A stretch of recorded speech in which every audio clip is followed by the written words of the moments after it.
Two teams with heavy legs trod to the end of the three-game trail, convening in Leesburg, Virginia for an afternoon bout on ESPN+. Early season fireworks paint the picture for Loudoun United, but aiming to cool the flame are the visiting Riverhounds of Pittsburgh. Welcome one and all to this broadcast. My name is Mark Schoenster, and I'm joined by Jamie Watson.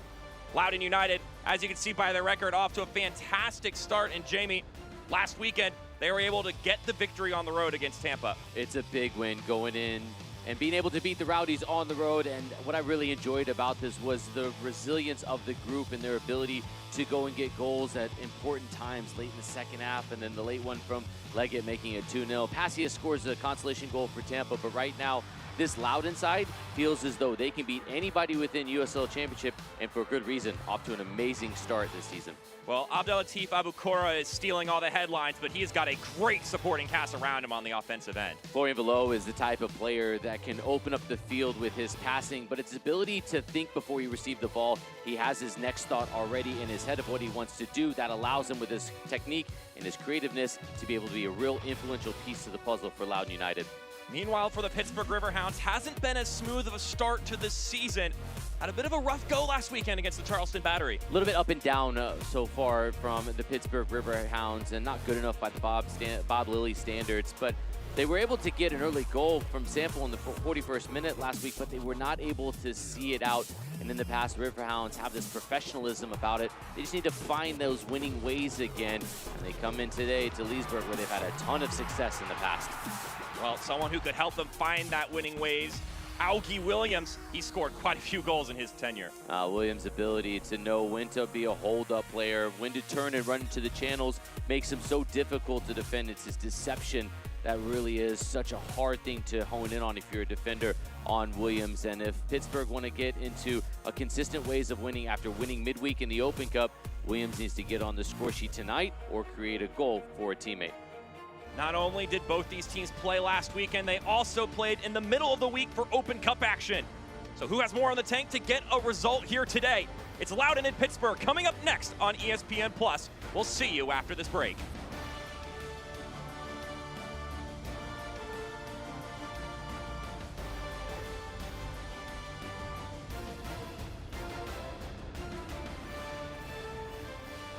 Meet Bob. Did you sign up for your boating class? Nah, I gotta learn how to swim first. Meet Abishola. New shoes? They are a lifestyle. They fell in love and now have a blended family.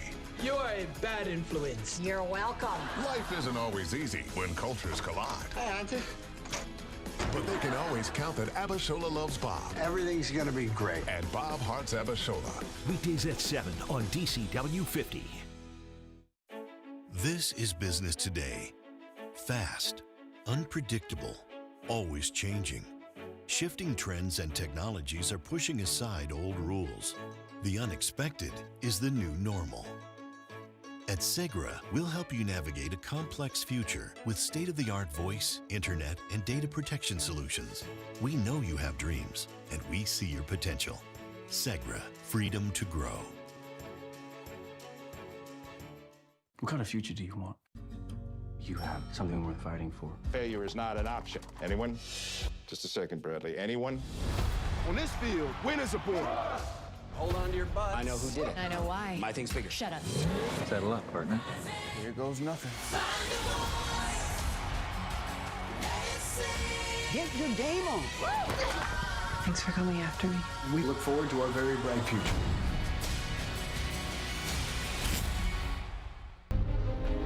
We welcome you back here to Segra Field. Here are your starting 11s. First off, for the home side, rocking the 4-4-2 diamond. Ryan Martin has the flexibility with outside backs that love to bomb forward, to be able to tuck in tight, and you're able to really look at the left side and see Awua and Abukora as a real dangerous threat to get forward with some overlapping runs. Zach Ryan, Wesley Leggett, they'll stay as central and as high as possible to be able to pin back the back four for the Riverhounds.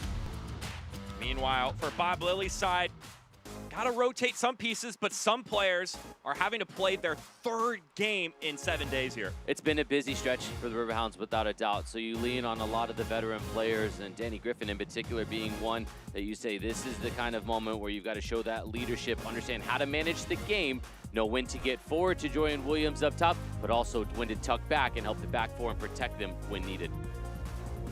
Those are your two starting 11s for this one. You're now looking at Luis Arroyo, our head official in the Black Pro uni today. Maybe a little bit hot wearing all black out there, but only about 80 degrees in Leesburg, Virginia, so certainly not the worst conditions. And we are underway here from Segra Field. Both of these teams, which of them has more in the tank to make it happen today? Having played last Saturday and then playing on Tuesday in the Lamar Hunt US Open Cup. The Pittsburgh Riverhounds having traveled for all 3 of their matches. Loudoun traveling for the last 2 and then coming back home here.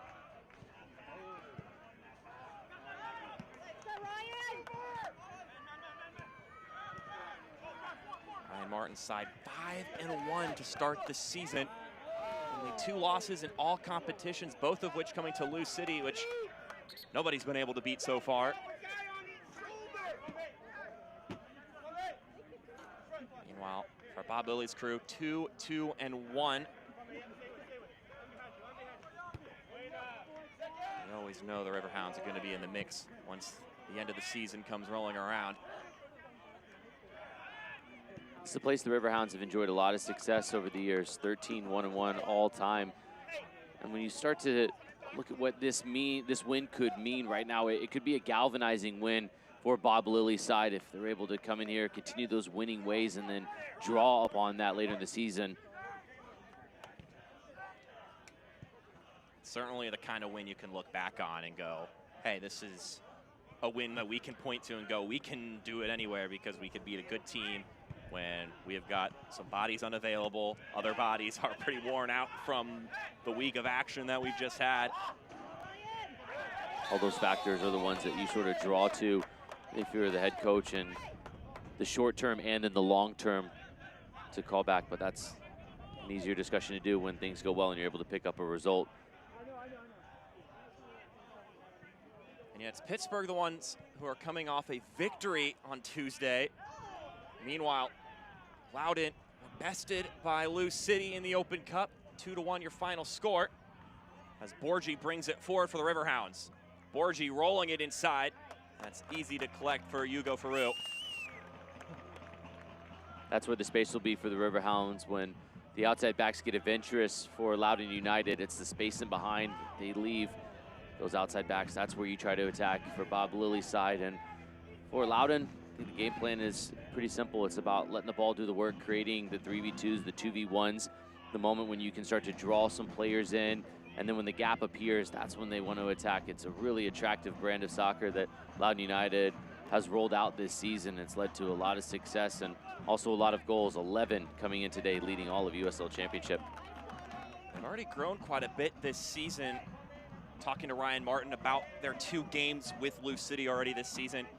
And when he looks back at the game this past Tuesday in comparison to the game they played earlier in the season, he said there are lots of significant improvement in most phases of the game in that second match. And he said ultimately, the harsh lesson we had to learn was you can't make bad mistakes against a team like that. They're too good. They're going to punish you for it. But he was really pleased with the overall growth with his side when he compares it to that first meeting. So still room for growth despite the fantastic start the home side have had this year.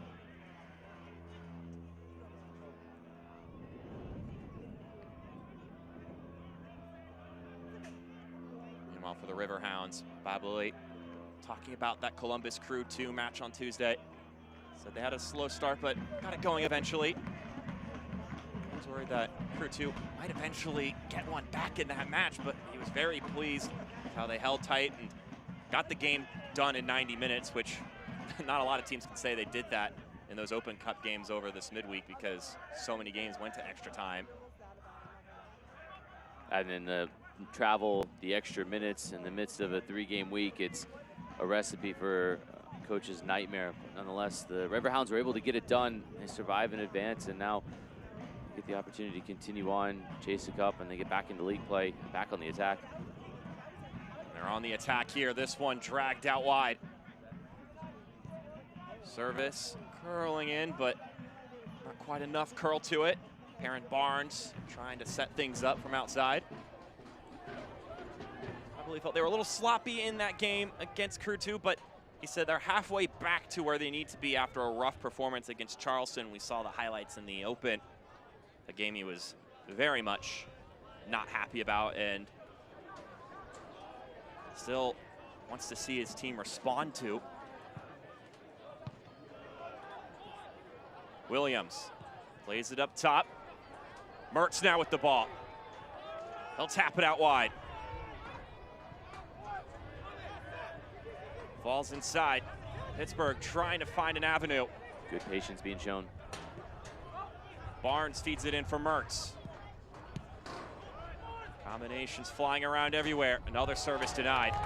Fantastic from the Riverhounds.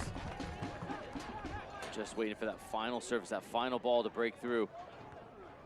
Not gonna force anything here. Waiting for the right moment to strike. That's a real encouraging sign to have that level of composure, not just force a shot or rush the effort. Mertz almost waited for the mistake to be made there so he could pick up the pieces, but now it's cleared away by Loudoun. Ryan on the other end of the ball. Has it escorted off of him by Subert.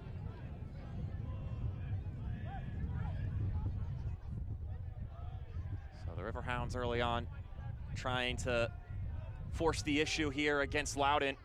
This is a Loudoun offense that, as you've already mentioned, Jamie, has had an explosive start to this season.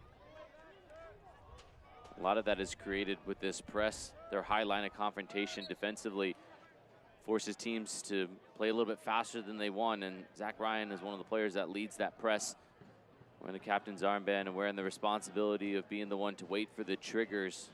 That bad back pass that goes under the foot of Osumanu, and then that's when everyone goes. That's when the group collectively goes off of the key of Zach Ryan's movement. Pressure, Ryan Martin mentioned the spacing, the timing, the decision-making, all having improved on the offensive end from last season. Side that just on the outside looking in to making the USL Championship playoffs. Felt they were too narrow a unit last season. Didn't stretch teams the way they needed to, but they have been ruthless this year. Williams, get that pass through. Just a glimpse of Williams' ability to run into the channel and then quickly face up a defender. That's what separates him from a lot of forwards in this league. Just one goal with Riverhounds so far. Bending ball, claimed by Farouk. Hugo Farouk coming off a performance where he earned himself Save of the Week in the USL Championship. Helping them get that road win against the Rowdies.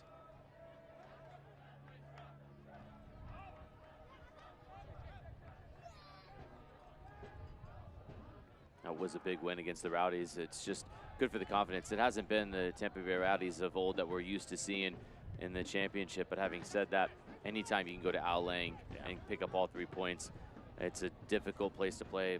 Rowdy environment. Sorry for the bad pun. Can speak from experience. This is one of the least favorite places to play against, and so when you can come back with 3 points in tow, that is a massive boost to the confidence. Regardless of how a season is going, it's always going to be an adverse environment. Going to feel like you're playing 11v12 out there. Without a doubt, some of the worst trash talking from the fans ever at Al Lang Stadium. The fans starting to play their part for the Rowdies whenever you go there as an opposing player. Did they just find a way to get under your skin there, or just? I mean, I could tell you what they said, but I like my job, so I'd like to keep it for another day at least. A conversation for another place. I tell you what, though, yeah, it was bad. It was one point when I was like, really? That was mean. It's a compliment if you're trash talking, you know.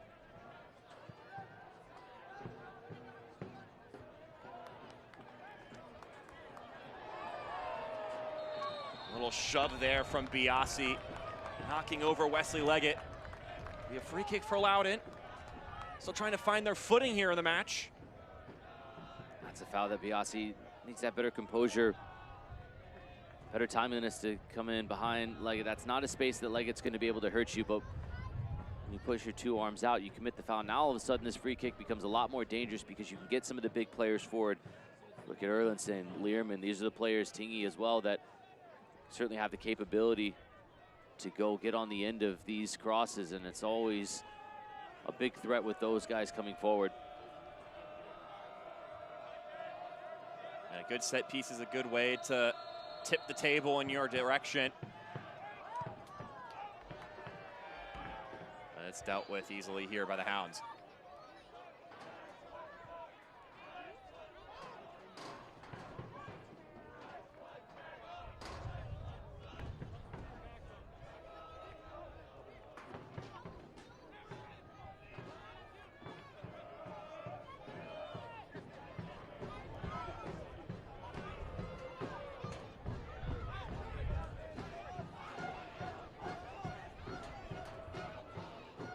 So of course, when you get into a busy week like this, Jamie, where you play a game on Saturday, you play a game on Tuesday, and then you play a game on the next Saturday, you've got to do some roster rotation, which both of these teams have done a little bit.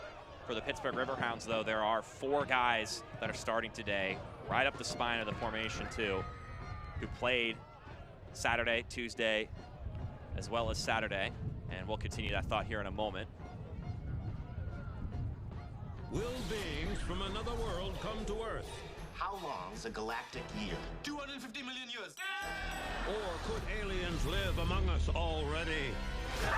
The Big Bang Theory. Weeknights at 6 on DCW 50. So the Pittsburgh Riverhounds, some of their bodies have taken some big bangs here over these past few days, but Augie Williams, Danny Griffin, Jackson Walty, and Sean Subert, they're a member of the 3-game club here in this 7 to 8 game window, having to play in all of the matches. And I mean, those guys are going to play just about every minute of all of those matches too. Bob Lilly said, it's going to be a tough ask, but you're going to have these weeks. You got to do the best that you can. And look, we have ambitions, so this head-to-head matchup is important. Loudoun have already staked their claim. We have to stake ours. So even if you want to look at this game and go, well, we're not fully healthy, so we may not be able to put out a best product, that doesn't matter when you, at the end of the year, you look at who has more points than the other, and you lost a pivotal game against another team competing for one of those top 4 spots. It's a difficult task for a coach to be able to manage minutes, understanding when you need to give players breaks, because I can speak from experience. At no point has a coach ever come to me when I was playing and asked if I wanted to take a day off. The answer was no, even when I probably should have or needed to. So Lilly has to be able to use his discretion in that. Barnes pushing it forward. Perrin Barnes still going. Knocked out of his clutches at the last moment.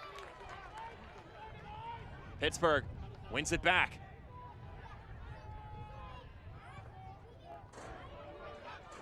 Ball moved inside and dealt with by Loudoun. So close from Awuah. What a good touch to take it away and then be able to try to just get the right trajectory on the pass to break open the transitional moment.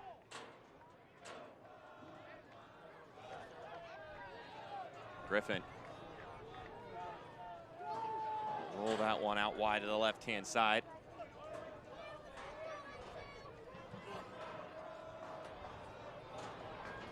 One thing that can be a consolation for either of these sides when bemoaning their fitness is that it's not like they're the only one in the boat in this game. So both teams do have to deal with that load management, with that wear and tear.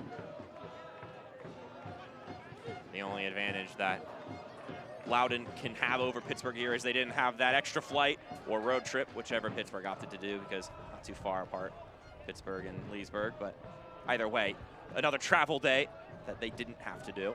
It starts to feel like Groundhog Day after a while. You just continue to do the same thing over and over again on travel. But having said that, everybody's a professional and you understand what needs to be done, and trips are a lot easier when you have a little bit of success. So the Riverhounds just coming back off of some Open Cup success. Those road trips get a little bit easier when you know you advance in the Open Cup. The Hounds once again pushing forward. That one knocked away. It's been a good start, 15 minutes in for the Riverhounds, though. And if they're going to be continuing to press in these wide areas, then looking as though Bob Lily's side prefers to get in wide areas, send crosses in. The outside backs for Loudoun are going to have to get out close and try to cut down the passing angles.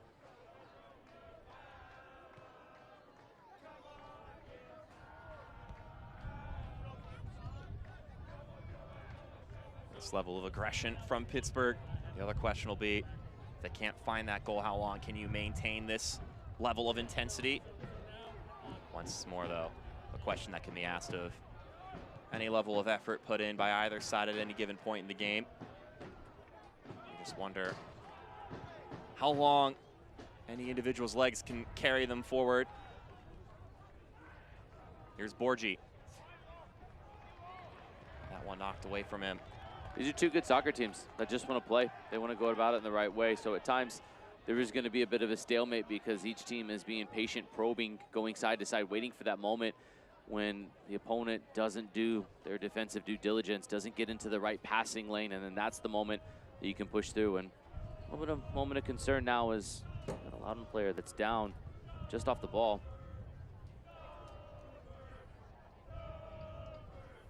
So currently on the ground right now, Tommy McCabe, the midfielder. Very experienced player in the USL Championship. Player that brings a wealth of experience from a lot of different stops. He's seen time at Tulsa, Loudoun, of course, Orange County, where he won a title, Detroit City, North Carolina FC, Memphis 901 FC. Combine all those trips together. Now 142 USL Championship appearances for Tommy McCabe.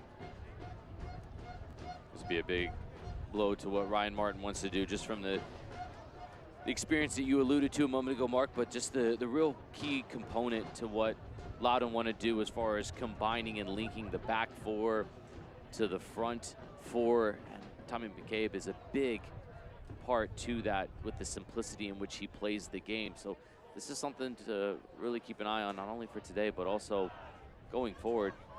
McCabe is somebody that usually is written in pen in Ryan Martin's starting 11. He's back up on his feet, which is good news. Still a chance, though, for Ryan Martin, the long-term man for Loudoun, to give some instructions to Florian Velo and company.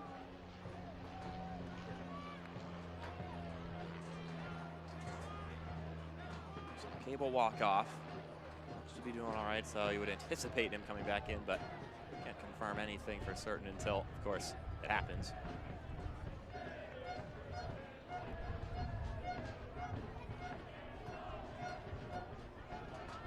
So now he'll have a chance to talk to Coach Ryan Martin.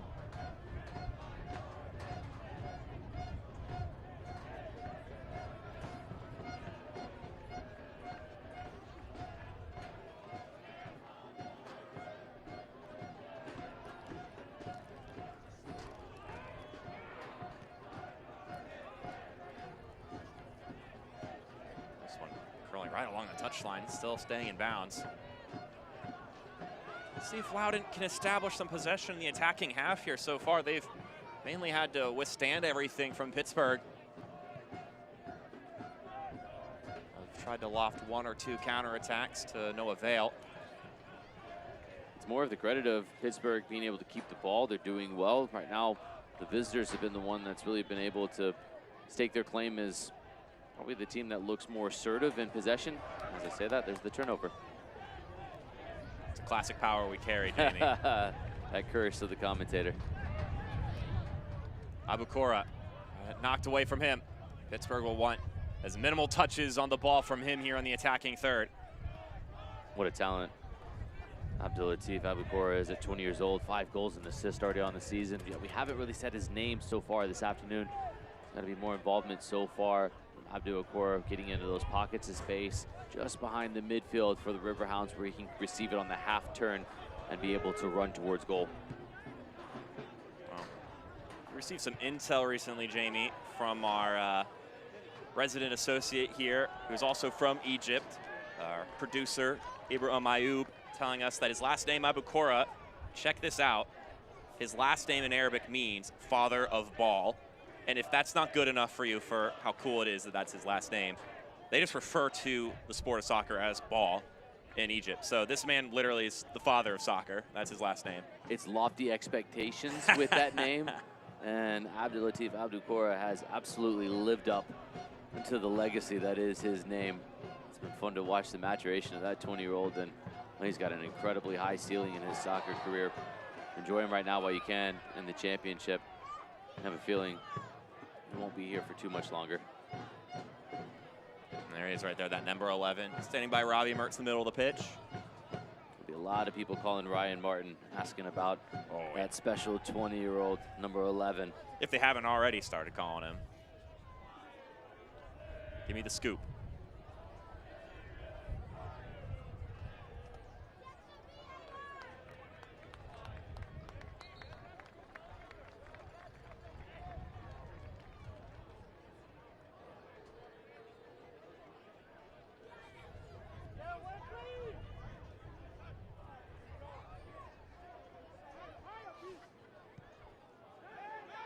So 0-0 here after 20 minutes. The Pittsburgh Riverhounds been the more positive side of the two here to start things off. I'd like to see Pedro Santos be able to receive that and get rid of the ball. He absorbs the foul, but he takes 4 and 5 touches when he doesn't need to. He's a really talented player, former DC United man.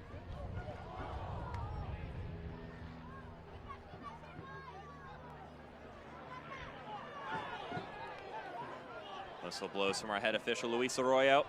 Pittsburgh Riverhounds will get possession back here after maybe a little bit of undercut in the air. Zach Ryan, the captain, will have to wait for another opportunity to get possession. The USL on CBS Sports Network continues in April. Hot starting San Antonio FC take on the reigning USL Championship title holder Colorado Springs Switchback FC, April 23rd at 8:30 p.m. Eastern on the CBS Sports Network. It's a fantastic start to the season for San Antonio FC, but they're trying to get things back together here, Jamie. 3 straight losses, 2 of which decides that hadn't won yet in championship play, and then got bested by Union Omaha in the Open Cup on Tuesday. Unusual by San Antonio standards, but this is a group that has a level of resiliency about them to be able to continue to respond to some adversity. So I expect a good bounce back performance. We welcome in the champions of the league from last season. That will be a really big test for them coming up on Wednesday.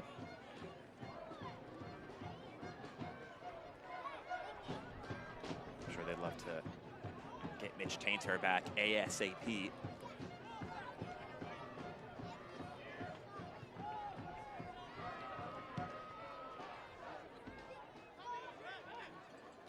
Lofted ball up the pitch, searching for Williams. Instead, we'll go all the way back to Farouk.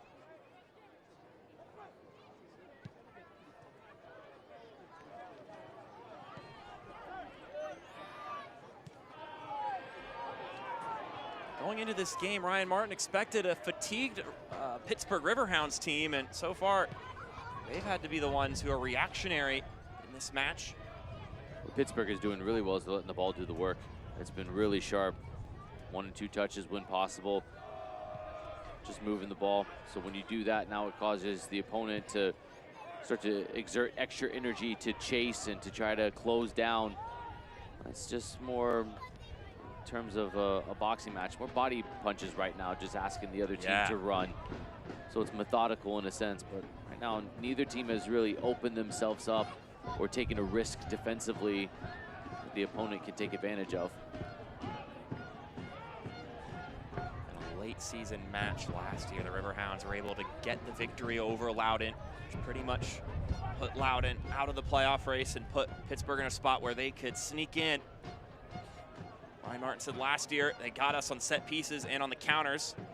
He mentioned how good they could sit into a low block and how much they struggled to break that down, but he mentioned this year our restarts have been better, our transition defending has been better, and we've been able to break down the low block. We saw that against Hartford Athletic. Play will go on here. Couple of touches, now served across goal.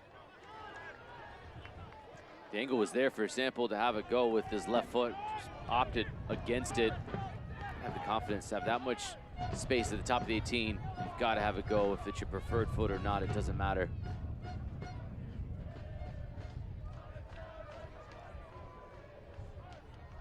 Perhaps just a bit too trepidatious there from Bradley Sample. Sample's a player that's taken steps forward in his young career. Those are the moments of having the confidence to be able to have a strike. Williams on the turn. Augie Williams, he lets it fly, but all too easy for the goalkeeper to handle. There's a player that doesn't have any hesitation about having a shot anywhere from 25 yards and in. Augie Williams, that's a player that with 77 career goals in the championship. I understand that a lot of times those are created by your willingness to be able to turn on the half turn, receive it into space, and then get your shot off. Walty will play it back. Backline composed of Biasi, Suber, Osumanu, and Perrin Barnes. Always a staple of Bob Lilly teams to be stubborn defensively. One player getting a breather today, a little bit of a rest. Beto Edric, player from Orlando area, young player with a really, really bright future. He's done an amazing job so far earlier in the season. Now he gets a little bit of a rest. There's some of the rotation to the group.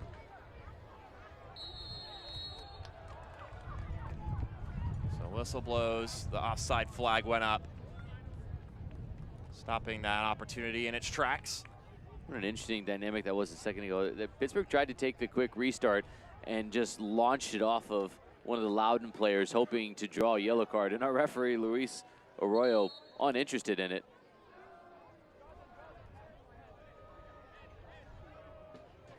Well, there's just a moment here where our referee is stopping the play. He's just pointed to his head to come and take a look at Jonas Learman.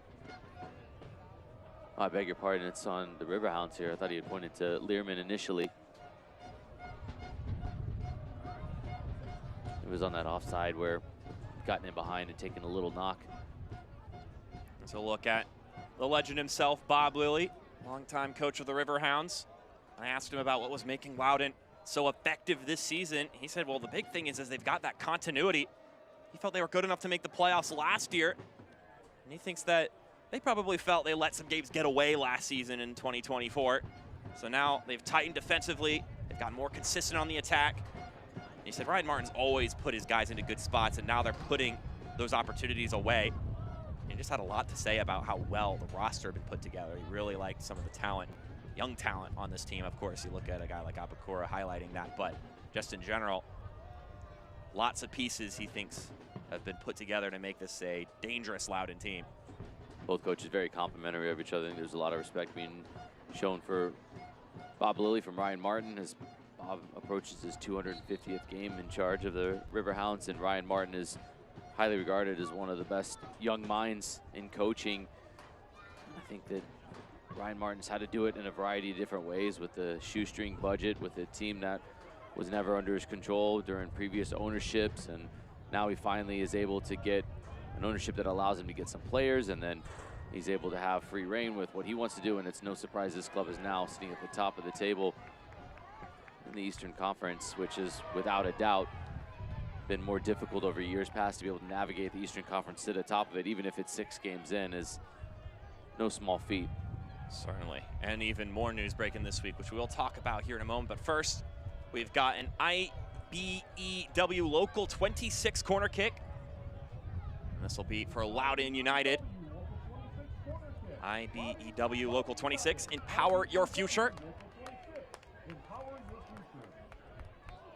Danny Griffin for the Riverhounds was able to come back on just a moment ago after leaving the field. Santos with the service. And too much air on that one. It was all the way out harmlessly. Select is proud to be the official match ball supplier of the USL Championship. From the Academy to the big leagues, Select is there every step of the way. Visit us.select-sport.com for the latest Select products, specials, and more. Select, the player's choice. We're talking about Ryan Martin having a little bit more flexibility now, a little more reign. Well, it was also announced earlier this week that Loudoun United merging with the Virginia Revolution, which they'll now call Revolution United, a big expansive youth program in the area of Northern Virginia. Ryan Martin said it covers a lot of gaps facilities-wise. They've got a lot of good stuff in the Virginia Revolution system, as we will see if Pittsburgh get an opportunity here. That's too slow of an entry pass. When the turnover happens, it's within 2 touches or the window closes. Back to your point, though, second mark acquiring the Revolution will be really important for this club for a variety of reasons. The facilities you were talking about just a moment ago. And it provides a pipeline now. You've got a youth to pro pipeline between there, which obviously is going to attract talent in Northern Virginia, which there's a ton of that talent. And Ryan Martin was saying, look, they can't all go to DC United's Academy because there's just too many of them. Right. So this offers another opportunity, another place for these kids to go. It's a very talent-rich area, and this is that pathway that's so important, and also what really accelerates the learning process when there is implementation of the tactics from the top down. You start to understand at a young level and a young age what the first team wants to do. It makes that acclimation period very quick. Now the Riverhounds on the prowl once again, and they've earned themselves a corner.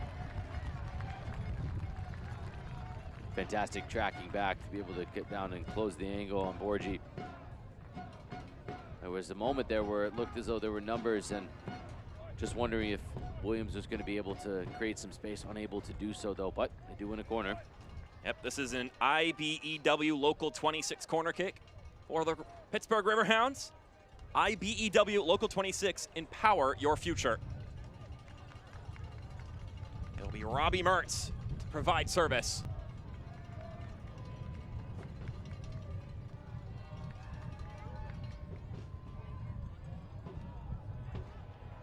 Still in the mixer. The Hounds will have another go at it. Mertz. That one doesn't go far. That is fantastic from a defensive standpoint to be able to stay step for step. Don't bite. And Wua just using that experience to just try to draw that defender in to make sure this is when he's going to try to get the cross. Now is when I extend. Now is when I apply the block. Take 2 for Robbie Mertz.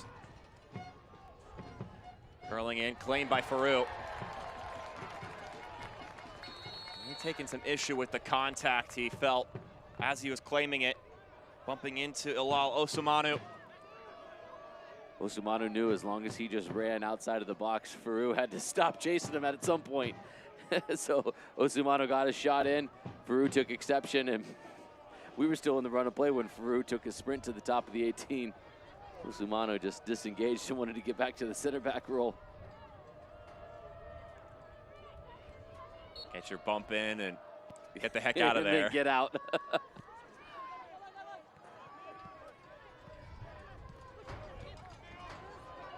Abukora taps it out wide to Aua. They'll roll it ahead to Ryan. Zach Ryan rips it inside, and it blitzes down and in. Against the run of play, Loudoun United have taken the lead. A great service from Zach Ryan, finds Wesley Leggett, and the home side are on the board. It's all about the weight of the passes and the buildup, and this is a tremendous goal from Loudoun. It starts with Awua and his ability to read the game after quickly receiving the ball.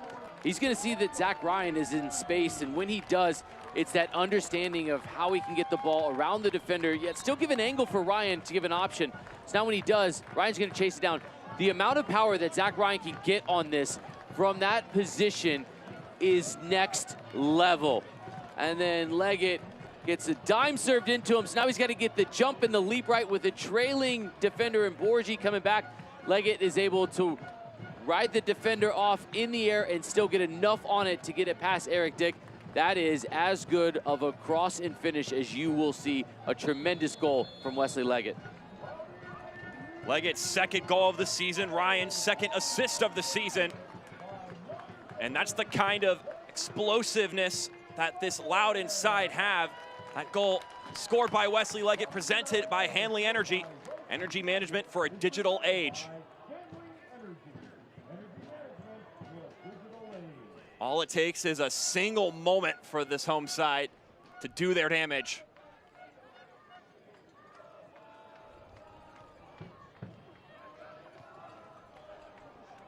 Can the Hounds find a quick response? Some trippage there. Ref says it's all fair game. Perhaps they're feeling some momentum now. Loudoun have pretty much been on the back heel for this entire match. They haven't wavered. And now they get to dare Pittsburgh to get back into this game. You said it perfectly when you said the goal seemingly against the run of play. That was the first shot of the match for Loudoun. First shot on target. Expected goal total still after that goal is .05. It goes to show you the degree of difficulty for that header from Wesley Leggett and just how good of a goal that was. Wesley Leggett in his 3rd year with the program, which for some teams would mean near the group veteran, but on this side, that's the norm. So many players on this Loudoun United side that have stuck around and have continued to play under Ryan Martin and have found that development over the years. Leggett, certainly one of them. Zach Ryan on the service end, another 3rd year on this side. Those two have been a dynamic duo for quite some time. You start to see just the understanding, but that was a tremendous ball. You cannot understate how good of a service that was from Zach Ryan. Just get your head on the end of it. I mean, when it's that good of a service, Leggett didn't have to move. He just had to time his leap, and he did it to perfection.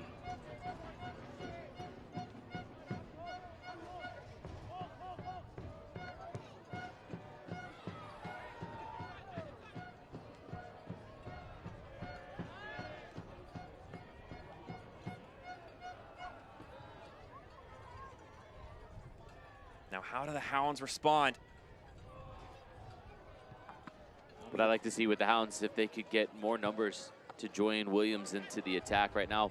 It's been Danny Griffin with some late arriving runs, but that's really been about it. It's been so much good work in between the 18s for the Riverhounds, but when they get to the final third, they haven't had enough numbers in there to really threaten Loudoun. This is so good at breaking the pressure. Win it back. A couple passes, go out the other side. Awua feeds it in center. Santos. Have a low. Drag it back to Awua.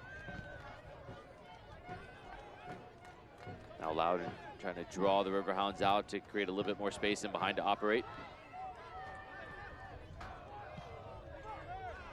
Pretty much the first time today that the home side have dared Pittsburgh to give some chase.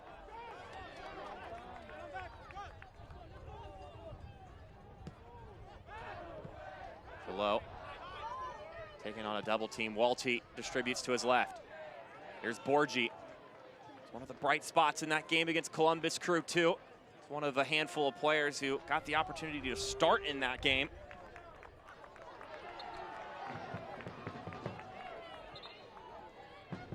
Get the free kick, the foul drawn. Soccer season is here, and SeatGeek is the official ticketing partner of the USL. Get all your USL tickets and more from the #1 ticketing site. SeatGeek, your ticket to great seats. Get yourself a ticket to Segra Field. See this fantastic Loudoun United team play this season. As you can see, you give them an inch and they can take a yard. Right now, this Loudoun side hasn't given many yards in behind their back four. But maybe something here. Borgi surveying, tries to thread the needle. Too many touches from Borgi. Has to be quicker, has to be more decisive at the top of the 18. Player who is dangerous in that game against Columbus Crew too. Bob Lilly said he was lacking the end product, but he was giving Columbus Crew 2 some problems. He's an example of one of those younger guys that he was happy to get some minutes in that open cut match. It's important, especially during these stretches of the season. It's gonna be all hands on deck when you have match after match in a short span of time. Felt all the young players handled themselves well in that game. Also shouted out the goalkeeper, Jack Randolph. With all the travel, all the congestion, not everyone's going to be able to play every single minute in your usual starting 11.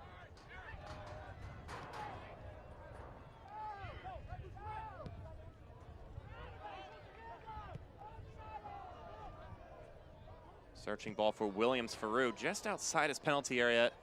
Had to send it skyward, prevent any sort of danger.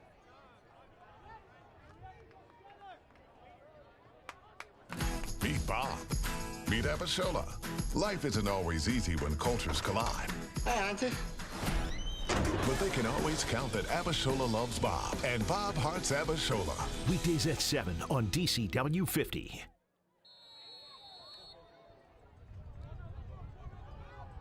Free kick incoming for the Riverhounds. 40 minutes in, a game that they have dictated most of the run of play. But Loudoun United, in one quick transition moment, they were punishing. Ryan Martin was saying the timing and the ruthlessness of those runs in behind have improved this year, and you saw that Zach Ryan run into the channel. That was so well placed. And then he ripped that into the penalty area. Wesley Leggett, would have been harder for him to miss.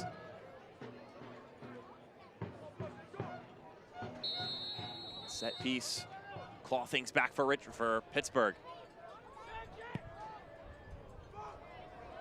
Farouk with a fist, knocks it away. Walty lifts it up in the air. Easy pickings for the Frenchman.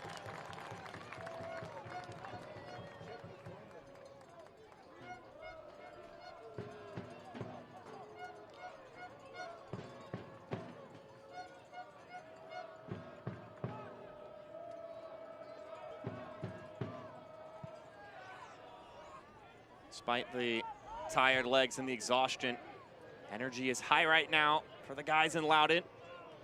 And that'll only be bolstered by the first half goal in this one. Ryan Martin was saying that merger announcement earlier this week have been hanging over their head for a while and having to keep it under wraps, and now that's sort of like a weight off their shoulders. It's out there, everybody knows. Adding new facilities, including, I believe it was a 37-acre sports complex, which is a great little ad with some top-notch turf fields, spaces for strength, conditioning, recovery. Obviously, you get the expansive youth programs as well. He said that the guys are excited to get a shot at Pittsburgh. Obviously, you talked about it earlier, the lopsided record that the Riverhounds have against this Loudoun United side. Yeah, 13-1-1. I think that number is buoyed by a Loudoun United team that was, let's pull no punches about it, they were not very good for several years on, when they were essentially a team that just received all the DC United players that needed minutes, and young players and academy kids, and it was really Ryan Martin just being a steward to figure out he was told to be able to play and all this stuff. And then they turn the page, new ownership comes in, and Ryan Martin is able to actually be a full-fledged coach, which he's always been very good at, just wasn't able to do it with the same free-flowing nature that he would have hoped for. That's when things started to get better incrementally, and each year you can't argue that this Loudoun team hasn't gotten better and better as time has gone on, and now we're starting to really see some of the best versions of this group that we have at any point. And so now that 13-1-1 record, it'd be interesting to see how things start to shape up over the next couple years. Borgi able to keep that one alive, now booted away. That's well done from McCabe to track that. The spin was going to take that right into the path of the Riverhound player next to McCabe. Turns off, and he doesn't go and chase it down to be able to clear it away. Just a few more minutes left to go here in the first half at Segra Field. An earlier affair in the day in the USL Championship. Of course, we've got a full slate from now until the late hours of the night on the eastern side, of course, with those Western Conference kickoffs. So this is your first fix of what could be a triple header pretty much here in USL Championship on ESPN+. We appreciate you tuning in.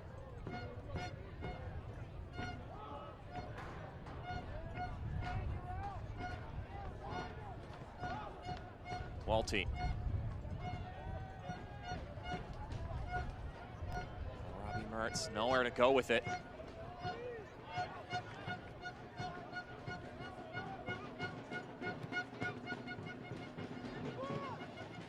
Barnes feeding it inside. Riverhounds trying to see if they can pull apart Loudoun here. Good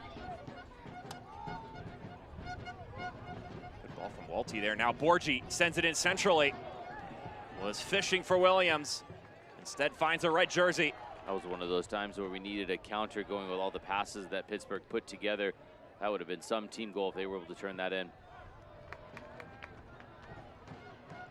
It was all looking to culminate to one final moment, but it wasn't to be.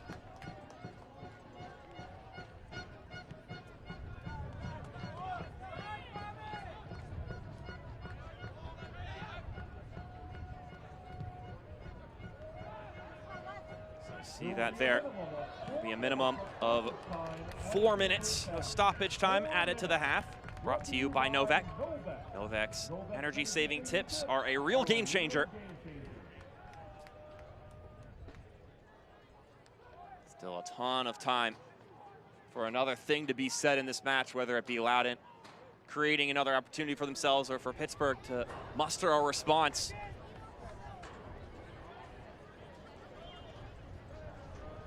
Very curious to see what these two coaches will have to say for their respective groups in the dressing room. Because I imagine those conversations would be very different, and this may sound like Captain Obvious here, but if that goal had not been scored, I think these conversations look a lot different than what they do now, even though that's just one single play that happened in this game. Mertz from the right-hand side. Nearing the 18, squares it back up top. Laid out by Griffin. Borgi still going. He shoots off target. Mertz could have done Danny Griffin so much better care on the pass and put it along for him to be able to shoot first time. Griffin was squared up, calling for it from Mertz, and after a really good breakout from the Riverhounds, you expected a little bit more of an end product, a little bit more threatening of an attempt. Instead, Griffin had to turn his thought process from can I get a shot 19 yards out to now can I set up a teammate for an effort instead.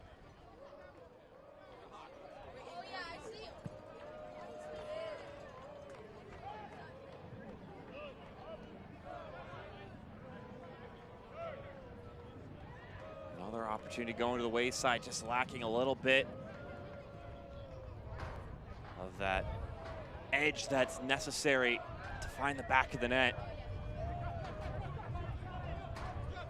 Perrin Barnes, he'll progress it. And a player goes down, the ref won't have any of it though.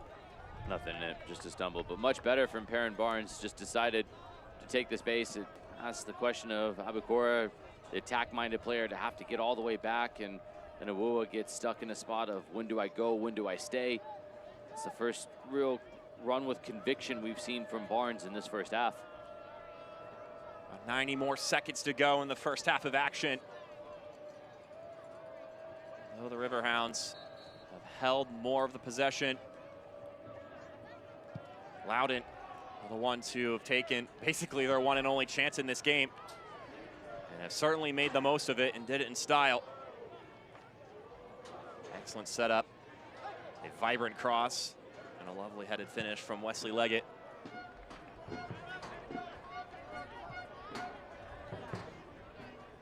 Leggett being able to use more than just his legs to score.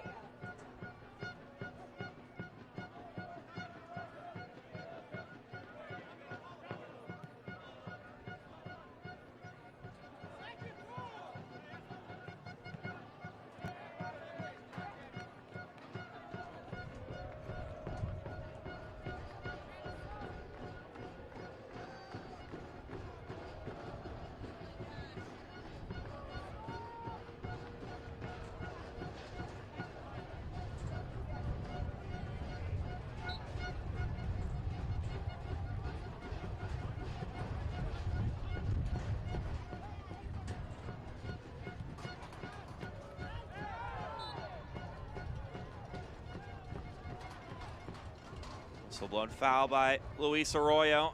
Time ticking away here. Some good halftime content coming your way on ESPN Plus. after a brief break. This is where it looks like we're going to be standing here after 45 plus. The home side earning themselves the 1-0 advantage.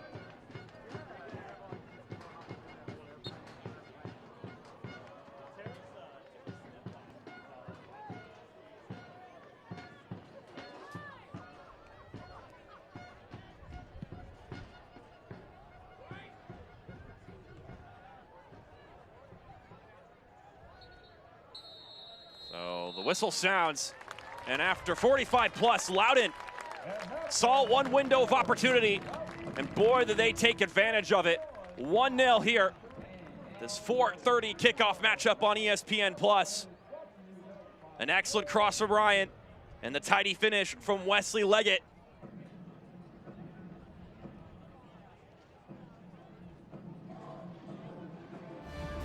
So with that in mind, we're going to step aside for a brief break. When we come back, we'll break down some talking points here on the halftime content show on ESPN Plus.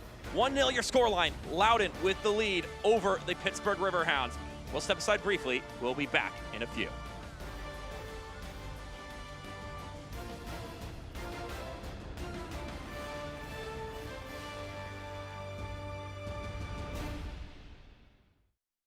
Will beings from another world come to Earth? Turn left at Alpha Centauri. You can't miss it. Watch for signs of hyperintelligence. How long is a galactic year? 250 million years. A love for rocketry. I remember them going up higher. And the capability to destroy humanity. Or could aliens live among us already? You decide on the Big Bang Theory. Weeknights at 6 on DCW 50. This is business today. Fast, unpredictable, always changing. Shifting trends and technologies are pushing aside old rules. The unexpected is the new normal. At Segra, we'll help you navigate a complex future with state-of-the-art voice, internet, and data protection solutions. We know you have dreams, and we see your potential. Segra, freedom to grow. DC News Now is on Roku. Early morning, ready, set, Roku. Afternoon, Roke Us. Evening, overnight, whenever you want, Roke it on Roku. Need your weather? We've got that. Want to see what the community's up to? We've got that too. Looking for ways to stretch your dollar? Roke your savings. Newscasts, features, weather, sports, living local DMV, and custom content just for you on Roku. Search DC News Now today and let's Roku and roll. You have the power to save. Take charge of your energy bill with these tips from Novec. Adjust your ceiling fans to rotate counterclockwise for warmer weather. Novec also recommends installing a programmable thermostat to avoid cooling your home when you're away. Set your water heater to 120 degrees. Novec is helping members save energy, which means saving money. Harness your savings power. Find more tips and tools at novec.com/save. Halftime here between Loudoun and the Pittsburgh Riverhounds. Halftime is brought to you by Van Metra Homes. 1-0. The home side with the advantage over the Pittsburgh Riverhounds. Mark Schoenster, Jamie Watson with you here on ESPN Plus. Let's take a look at what these two teams have got on the docket in their scheduling. First off, for the home side, Loudoun United, first off, it's worth mentioning that no mention of the Jägermeister Cup here in the schedule, which is actually the next game that Loudoun United will be playing in. Jamie, that's not going to be an interesting element for these USL Championship teams this season, is that they're going to have to figure out how to balance playing in league games versus playing in those Jägermeister Cup games. Yeah, before that trip to Las Vegas, they'll head to Lexington, but this is a difficult schedule. I start to look at the continuity that you can get in the league play if you get a win here at home, and then you start to go into some of these road matches, and you start to think, right, now we can build off of that performance at home here today against Pittsburgh if they can see this result out. You see a couple difficult matchups. Charleston and Detroit will be making their way in early June here, so it's an important part of the season. And now when you're sitting at the top of the table, keeping that position and getting as many points, especially at home, is paramount for Loudoun United. Gotta protect the fortress, and right now they're doing that in this game, but they still have 45 more minutes to hang on to that lead before it's official. against the Pittsburgh Riverhounds. Meanwhile, for the visitors, this is what they've got coming up. Of course, they, similarly to Loudoun, have a Jägermeister Cup game coming against Detroit City. And then on top of that, they also have to juggle in an Open Cup game because they got to host New York City FC in a couple weeks. Now we're talking about Jägermeister away at Detroit. That is a gauntlet of a schedule. At Louisville City, at Colorado, at Rhode Island. Mix in there the matchup against NYC FC of Major League Soccer in the Open Cup. And then another matchup against Detroit City. It doesn't get any easier for Bob Lilly's men who come in today sitting in 6th in the Eastern Conference. Points are at a premium. The response is at a premium. It's absolutely needed in the second half right now from a match that they surely can get something from. There hasn't been much between the two teams, but Pittsburgh will feel as though they can get some points from this heading back to Pittsburgh. Stepping aside for a brief break, we'll be back with news and notes up next here on ESPN+. 1-0, your scoreline at the half.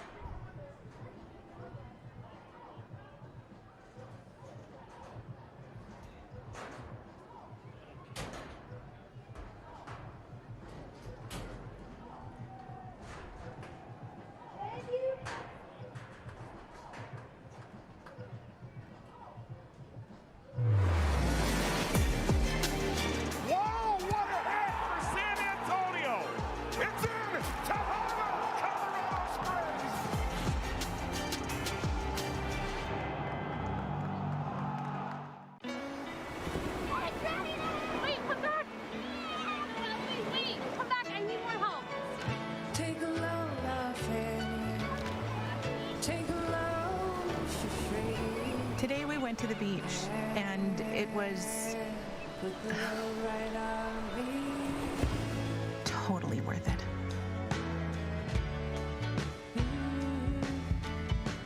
Stay 2 nights, get a $50 Best Western gift card. Whoa, termites can eat a pound of wood a day. Pound of wood a day.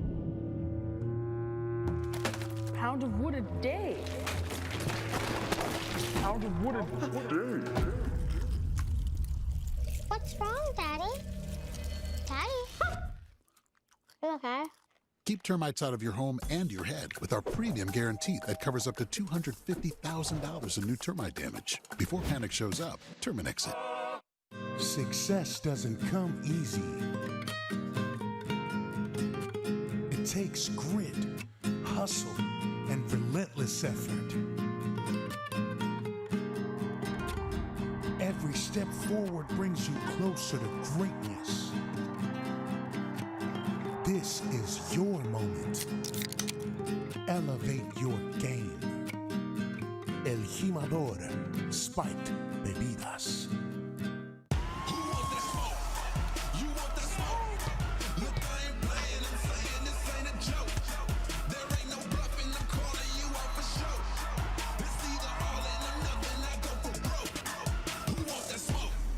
DC News Now, bigger and only getting better. Join us as we welcome Susan Tran to the DC News Now team. Decades of journalism experience, a steadfast commitment to community, and an energy we can't wait for. Susan Tran joins DC News Now, super serving the DMV with Susan Tran at the anchor desk. Good evening, and thank you so much for joining us on DC News Now.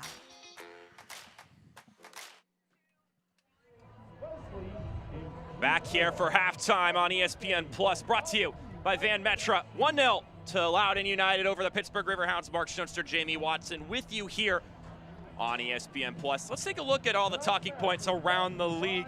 2 of the primary points we kind of touched base on in that schedule section, which is the fact that these teams are juggling a lot of competitions right now. We've got the Lamar Hunt U.S. Open Cup, the Jägermeister Cup, both of which are new elements that these teams are really going to have to handle going forward.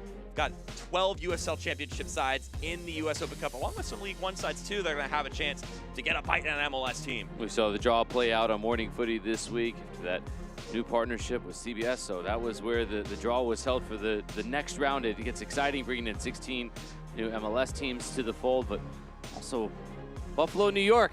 USL Buffalo announced the club's new 7,400 capacity stadium and has already received a resounding 1,000 ticket deposits.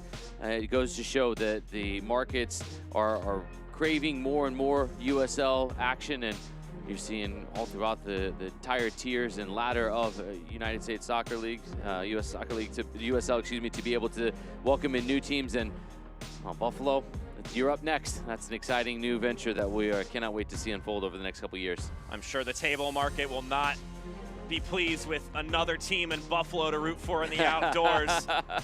Hide your tables, they're coming.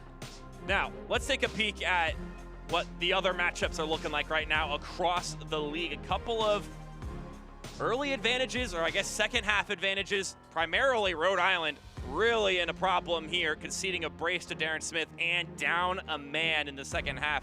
Well, Frank Nodarce went out in the 6th minute, actually, Jamie, so just disaster there. Disappointing and hard to plan for that if you're Cano Smith. And what a big result brewing out in Oakland at the Coliseum. 2-0, a match in which Gavin Glentenside needed a response. They were up 2-0 over Orange County, and then really enticing matchup. Sacramento up 2-1 right now in the 67th minute over Phoenix. All 3 of those goals inside the first 37 minutes.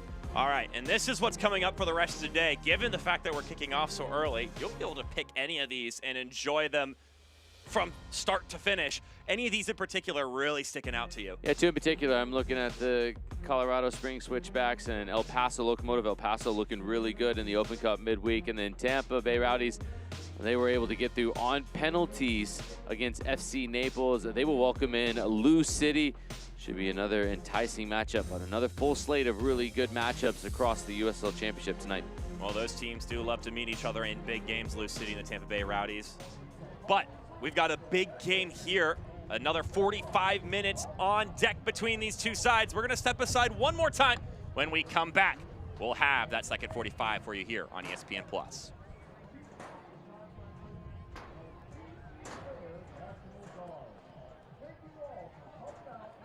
DC News Now, the only station focusing on the entire DMV. Reporters in 5 locations throughout the region. A look at weather with a regional approach, so you always know what's ahead. And an unmatched commitment to local news. More community, more breaking news, and more weather coverage for everyone in the DMV. Join Chris Flanagan, Susan Tran, and Janessa Webb. Watch DC News Now tonight at 10 on DCW 50. Come see what's trending on Karamo. He has deleted 1,938 texts in the last 30 days. Unlock that phone for me. What's in there that you cannot show me? See what's taking over everybody's feed. You did try to gaslight her. You did try to mislead her. You did try to manipulate her. I don't even worry about that at all. This is a lot of chaos from the beginning. Alive, all season on Karamo. Weekdays at 3 on DCW 50. Another 45 minutes on deck here on ESPN+. Loudoun United trying to stave off the Pittsburgh Riverhounds here in the second half of action. Mark Schoenster, Jamie Watson with you here. Let's take a peek at what went down in that first half. A game that for the first 45 minutes at many points was a stalemate between these two sides, Jamie. One opportunity or two for the Pittsburgh Riverhounds in this game, but ultimately Hugo Faroux was more than ready for everything that came his way. And then in the 33rd minute, one opportunity presented itself for Loudoun, and boy, did they take advantage of it. Not much in this first half, really, for either side. In this moment, created something out of nothing. Good weight on the pass from Awuwa. Zach Ryan understands the momentum is taking him over the inline, so he's going to have to play this first time, but it's trailing away. Eric Dick has to stay on his line, and Wesley Leggett, from a standstill position, is able to rise up, time the header perfectly, snap the header down, and seal the game's only real quality chance for either side and the lead. And here is how it stands on the number side of things. I mean, look, 3 total shots in this one. I mean, these are two teams that are having to manage this game given the fact that they played twice in the span of 8 days. So you can expect in certain aspects that it may be a little bit tepid of a match at points, but this is a game that has been pretty limited overall. It does look like a team that's, both of them are playing 3 games within a week, but now opportunity presents itself when there's fatigue that starts to set in. So I'm interested to see which team is able to stay mentally sharpest in the second half, wait for their opponent to make a mistake, and then punish the opponent. One of these sides slip up. That'll be the question. Ends are flipped. Loudoun going left to right. Pittsburgh right to left. And now, let's see what the second half has in store for us. Both of these teams with aspirations to land and at least host a playoff game, and if not, land even further and further up the table. Loudoun have established themselves already. The Hounds, of course, notoriously good at doing that. And they may have an opportunity here. Griffin glanced away at the last moment.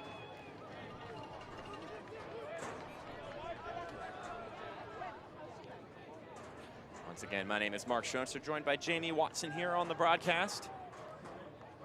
Welcome you into Leesburg. Boy, do we fill up that name tag up there, Jamie. You're not wrong.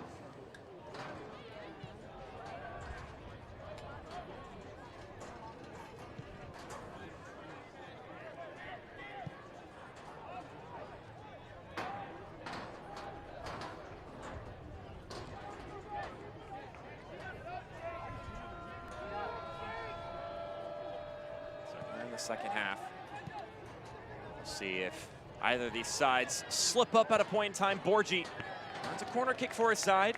This is the Pittsburgh Riverhounds team with, as Bob Lilly put it, 5 of my 20 field players are out, and that 20 includes an academy kid in that mix. So definitely missing some options here. But that didn't stop him from being confident that his side could come in here and find a result. But down 1-0. To see if they can set the tone here early in the second half. Robbie Mertz will take this corner kick. This is an IBEW Local 26 corner kick by Robbie Mertz. Headed towards goal, but not on target. Good effort from Williams. He's got a defender all over him, so it's always going to be more difficult to try to establish the position that you want. And it's well done from Leggett, who's just sort of chasing and just trying to figure out how to be able to impact. Williams does enough in the end. McCabe will roll it to his left. Slips through Abakura's clutches.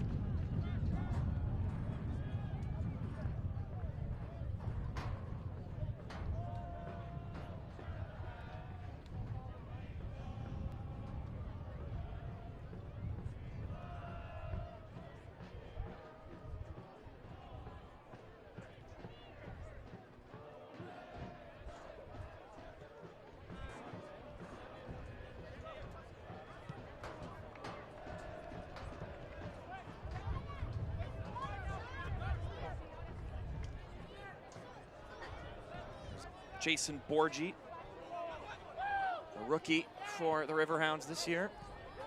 Bob Lilly always so good at finding young talent out of college and getting them integrated into the Riverhounds system and the Riverhounds mindset.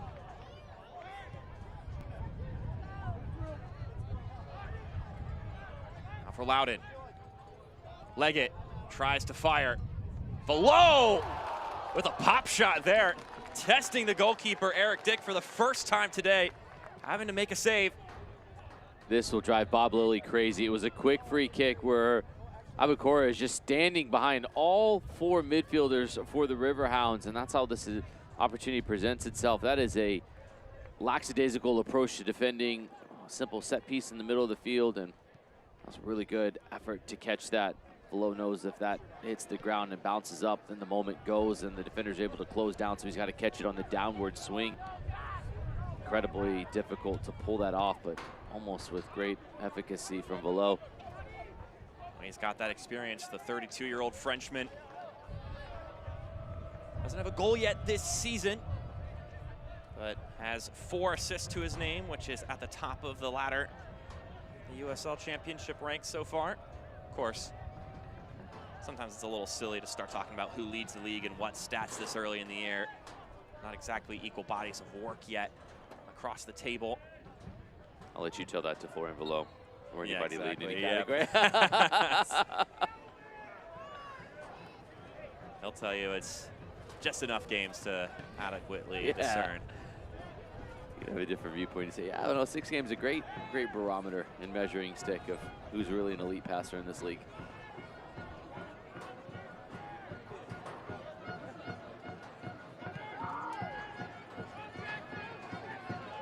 Sent down the left-hand side. Abukora. Nice, this one across. Finds Leggett, Wesley Leggett, square touch! The finish just drifting, but it was deflected. This sequence is so good. A little up, back, and through, attacking the space in which the right back for the Riverhounds had left, and then a switch of the field. Leggett is so unselfish in this moment because that slowed down with the turf. I almost wonder if he had his mind made up that he was going to have to play this across, because if he could do it all over again, I think you'd see that that's set up invitingly on the half volley. Got an IBEW Local 26 corner kick by Florian Velo. IBEW 26, Local 26, excuse me. Empower your future. He'll play it short. Abukora up top, wide open there. Wind up effort. Flex inside the box and out of play. Pedro Santos, the one, ripped his laces through it. Looked like Zach Ryan was the one that was unable to get out of the way of it, and Santos hit it that cleanly.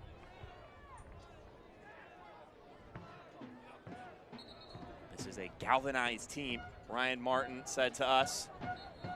It's a side with a lot of returning pieces from last season and a lot of returning pieces from the year prior. A lot of second-year, third-year guys on this roster. He said, we're betting on our shared experiences to make ourselves better this season. So the understanding of what they all went through and what they did well and didn't do well last season and building on that as opposed to rehashing the roster and adding in a ton of new faces. Obviously, you add in some pieces just to jolt the system, but they have got a large core.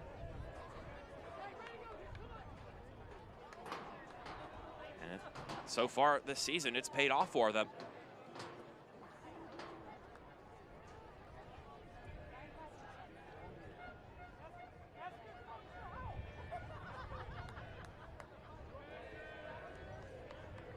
Right over left, left over right.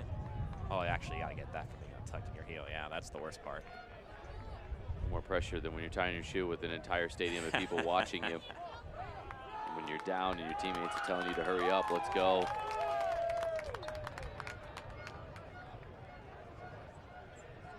Sure, it's nice and tight. Don't want to be sliding your ankles within your shoe.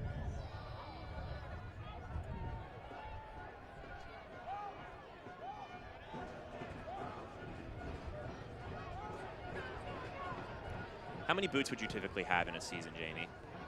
Oh man, well, every professional will take at least 2 of the pairs that they're playing on. So today for turf, you'd have at least 2 molded grounds. If you're playing on grass, you can take 2 molded and 1. Lofted ball over the top, claimed by Ryan. Ryan still with it. Try to use his boots for good use. They got another corner kick. Good for Zach Ryan to be able to run the space and break out as the game starts to unfold. Do you expect the Riverhounds to commit more numbers forward to go and chase an equalizer? So there will be some times where Zach Ryan, Wesley Leggett will get left in isolated situations. That's where Zach Ryan really excels in that 1v1 situation to try to create for himself. This is an IBEW Local 26 corner kick by Pedro Santos. IBEW Local 26, empower your future. Santos to Velo. Curling service. No one nearby.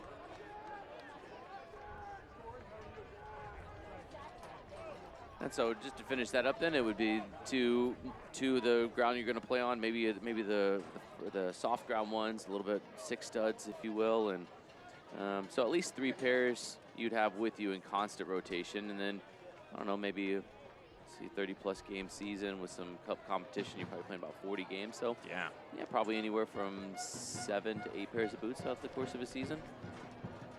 Now, if my 9-year-old or 8-year-old is listening and they want several pairs of shoes, you get 1. That's all you get, and whatever the Walmart special is, that's what they're rocking. The clearance rack. It's been very clutch for me over the years. Borgi cutting inside, tries the shot. A little back of the head flick, trying to connect with Sample. On a different page, though. He does step in there.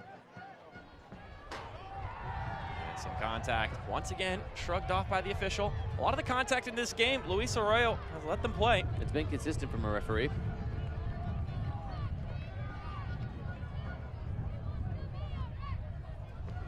I think as a player, you appreciate that. You'd rather have consistency and understanding. If it's ticky-tack stuff, if it's consistent both ways, fair enough, then you understand what the referee's profile is and what he's going to be doing. If he's going to let you play, then you start to understand that and you accommodate to it and you start to adapt to what's being given and not. And that would be a yellow card at least. Yeah, that's over the line of allowed contact here. Broke out the wrestling move there, Luke Biasi. Biasi was going to earn every bit of that yellow card. That's his second yellow of the season. Not only is he stopping a promising attack, he also is auditioning for the WWE with that. What a way to stop a promising attack if you're going to commit to the yellow card. Biasi committed to the bit. Yellow cards are presented by Continental Cards. Continental Cards, elevate your collection. I think Luke Biasi needs to get the message that WrestleMania doesn't start for a couple more hours here. So Leggett is okay. That was a hard fall.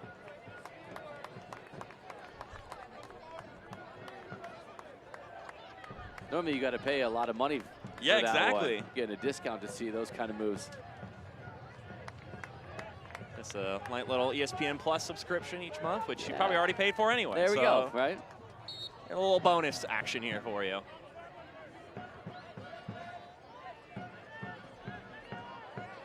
Biasi, one of the longtime man with this Pittsburgh Riverhounds side. His 4th year, his 81st appearance in the USL Championship with the Riverhounds.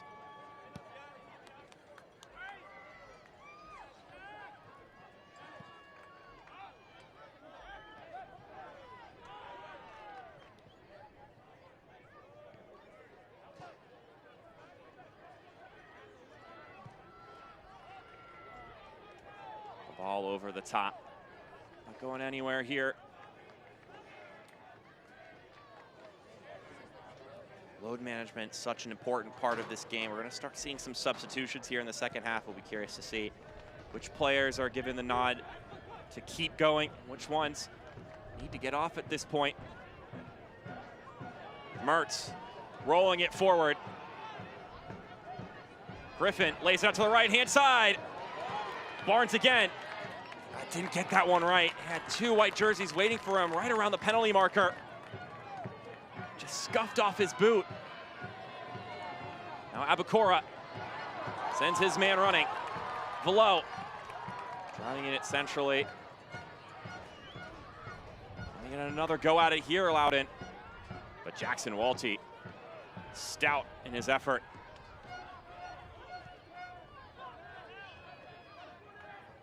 Orgy. Drags it to Robbie Mertz, the Pittsburgh native.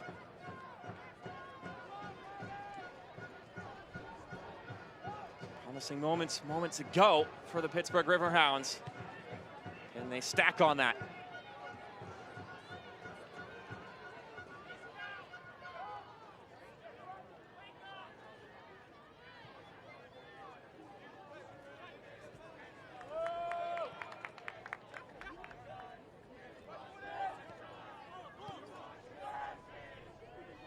Biasi recently been given a yellow card, their first of the match, by the way. You said in the first half, Jamie, most guys want to play every minute. Bob Willie said it's up to us to actually take them out of the game or decide who does and doesn't play. He said these guys will take a knock and still want to play. Talking about those 4 players who have now played in all 3 matches in this window: Augie Williams, Danny Griffin, Jackson Walty, and Sean Subert. We're out in training this week, ready to go, ready to get at it. I understand the assignment. Borgi, that stabbed away. Griffin lays it to Mertz. There's not enough numbers forward right now for the Riverhounds when they get a chance to get to the final third.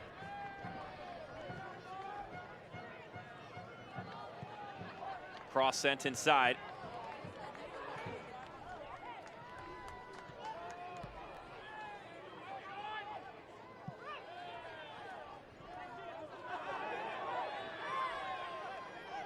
So we're gonna get a handful of substitutions once we get another dead ball situation. Threaded ball, searching for Williams, too outstretched there. 2/3 of the way through this one. The difference so far, one explosive moment from Loudoun United. They were holding down the fort for the majority of the first half, and they had one chance to go vertical. And it was an excellent cross from Zach Ryan to Wesley Leggett to give the home side the lead. But here's an opportunity, Walty. Oh, he can't put it on frame. Stepping on that pass from the goalkeeper.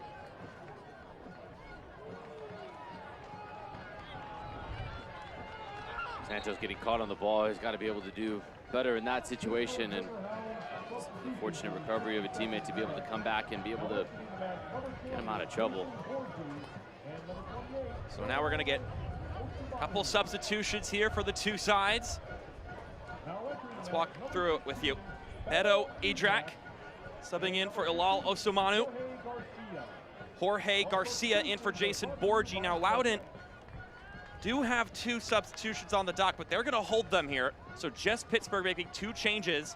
Garcia in and Idrak in. These subs are brought to you by Segra.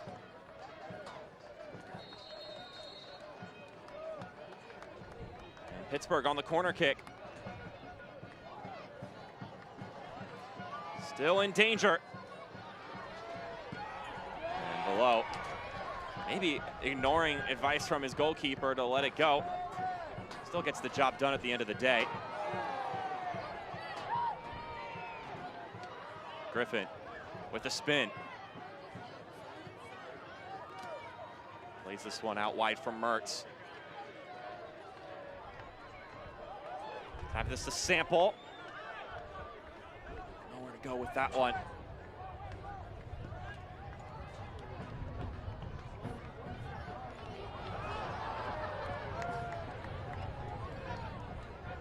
Pittsburgh trying to push the pressure in further and further, but they still can't find the breakthrough. And now the home side will make their changes. First off, Moses Nyman subbing in for Jacob Erlinson.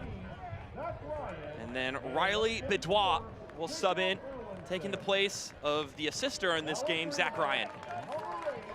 Good shift from Zach Ryan as well. Now you can bring on Bidois, who's had some success. Nyman, a creative midfielder in there, and it's just off the back of bringing in a couple of subs for Pittsburgh as well. So now both managers going to the bench, try to impact the game. Jorge Garcia coming in, the 23-year-old, and as well as another fellow 23-year-old, Beto Idrak, a player from Orlando, from a wonderful family, a player that I got a chance to know growing up, and this is a kid that I can't speak highly enough about his character, the work rate. So to see him having success at the professional level early on has been nothing short of fantastic to see. And this kid's got a very, very high ceiling and bright future ahead of him. And he's already starting to achieve some of those heights early on.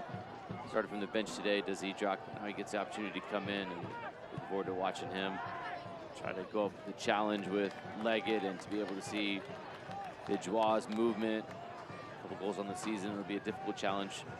One that I'm excited to see how it's unfolding, and Idrak also brings a little bit something on set pieces as well coming forward. A rookie has come in, and Bob Lilly singing his praises that he's able to plug in both in the midfield and on the back line. So whatever the duty calls for. Only two of the most tightest spaces where you have to have the fewest amount of mistakes in a game, and to have a rookie that you can trust in both speaks volumes about what Coach Bob Lilly thinks of him and trusts in him, which the trust from Bob Lilly is not easily gained. I can tell you that from experience.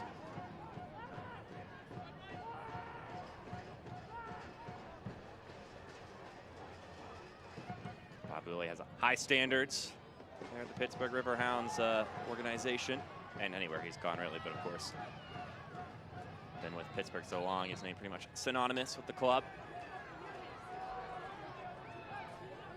Just off the ball, Wu was slow to get up from the tackle just a moment ago, and it's a player that Has been up and down, a constant threat. Been really good defensively in his 1v1 battles so far this afternoon. He was a part of that combination that led to the goal in the first half for Loudoun. Kwame Awua, Canadian. Good to see him back up on his feet. Has started in all 6 games this year. Well, I guess now started in all 7.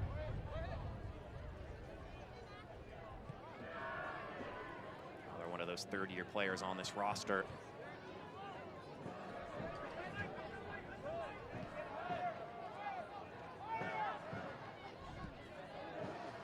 Talked to Ryan Martin a little bit about players sticking around in one location for a long time. You see a lot in the lower leagues, players hopping from place to place, whether it is moving up a rung in the ladder or just moving across the league in general. We see players show up one team to another year after year, and maybe there's some benefit to be able to receive coaching from different minds and be around different players. But I talked to Ryan Martin about the values of sticking in one location for a good amount of time, and he said it's really important. He said kids are quick to want to find the next best thing, but there's a merit to grinding it out and waiting for your opportunity, especially if you're not one of those guys getting a ton of minutes. And they have those success stories here at Loudoun that are guys who are patient and are now thriving. I mean, look at Abdelatif Abukora. He was a guy who wasn't getting a ton of minutes, and now he's leading the league in goal scoring. And then at that point, you get the chance to really know a player as a coaching staff, and you can know how to connect with them and really find a way to help them improve their game.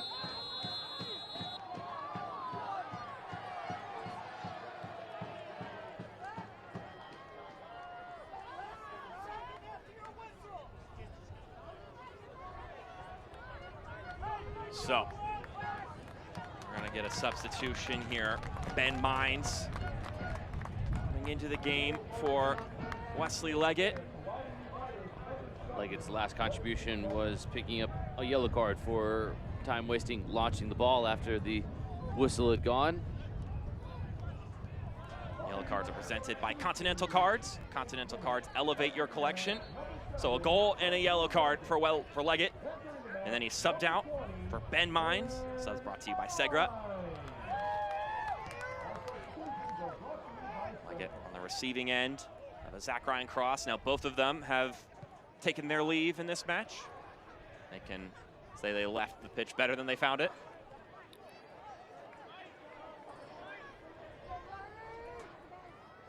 Below, trying to knife it through to the substitute, Mines.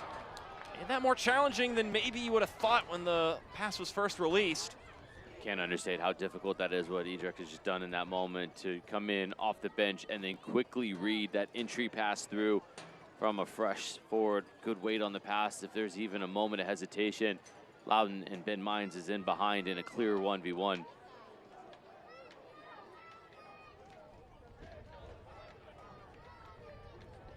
Can't watch the match? Turn on Sirius XM FC 157, North America's only 24/7 source for engaging soccer talk, including USL All Access on Tuesday nights.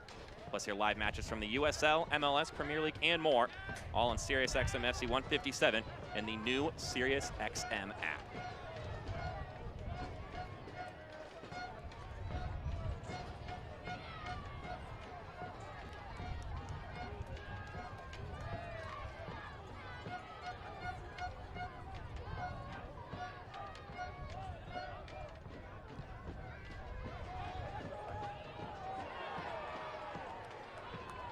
Couple of thuds there as players are contesting for the ball.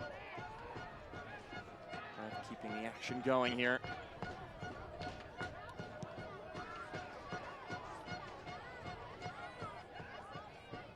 I hope those fans on the far end brought their sunscreen.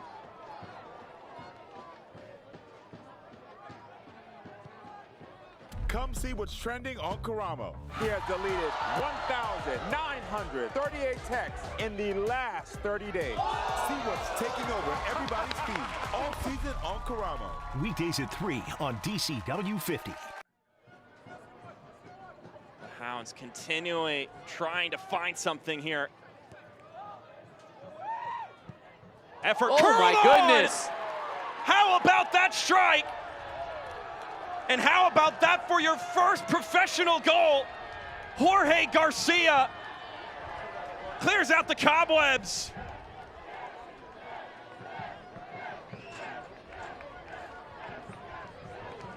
Wow. What a strike. The decisiveness when this entry pass comes in to Garcia. Watch how he's going to open his hips to turn, and he's already prepping to get the strike off. That decision was made before the ball even reached him. It's the technique to roll it away from the defender, and then the finish is exquisite. That is as good as it gets from outside the 18. The shape, the curl, the dip. Oh, the fans get their money's worth for that trip. The Steel Army got a good contingent here in Leesburg. And Jorge Garcia, the Wildcat from Villanova, with his first professional goal. Worth noting, though, he turned some heads in the preseason. He scored 2 goals then, so they knew they had something in him. But oh my goodness. Welcome to the pros.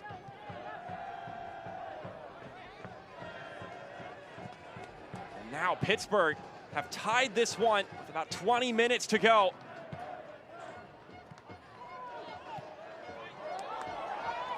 Opportunity on the other end for Loudoun. Mines tried to cut that one through. He's able to release it. Can Loudoun do something here? Slips by both McCabe and Velo. Arua sends it up. Abukora.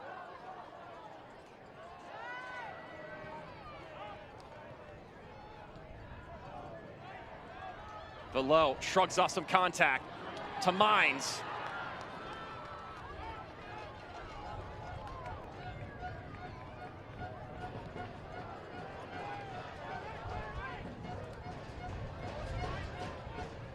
Just a stunning finish from Jorge Garcia. Substitute coming into the game and turning heads. That's a nice ball through. Velo fires. It's just wide. A prime opportunity that, to be frank here, Jamie, thought the flag might go up on Velo there, but that timing was impeccable from Velo, just towing the line. Now the problem is because he's going away from goal, Velo is never able to establish where the goal is. He's just going off the sense and the feel of where it is. He's striking it with ambitions to pick out that far post, and that was as close as you could get from Velo without finding the back of the net.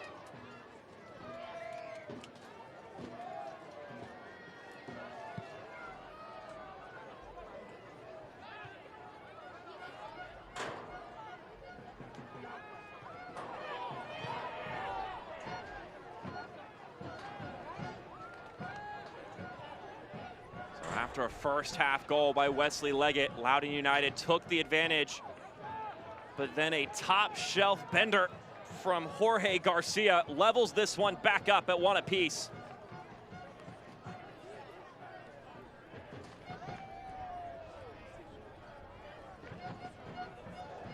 Now the question is, will one of these teams find a little bit more energy within them to find a second goal to claim all 3 points in this game? Worth reminding you, these two teams played on Saturday last week, Tuesday in the midweek, and again here today. Fatigue is setting in, and at this point now, it's about being mentally sharp, making sure that you don't get caught with an indecisive moment and you get caught taking 3, 4, 5 touches on the ball. That's the worst thing you can do right now.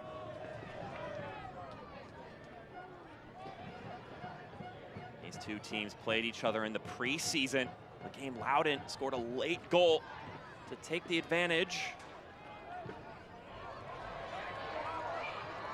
This one goes over top. Whistle is blown. Let's see what the decision is here. It is a straight red. A boot went up in the air. Looked like it hit the face. And Luke Biasi was already on a yellow card, so that seemed like a situation where he was doomed to be sent off. And as this ball comes over. It's the misguidance of the first initial ball. Once it bounces, now Ben Mines is in the advantageous position, and no complaints from Biasi.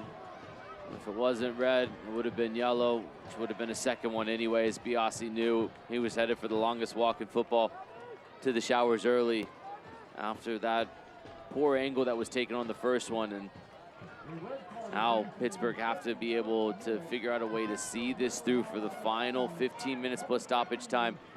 First, Pedro Santos, if he could pick this ball up and put it anywhere outside the 18 to take a free kick, this is about the position.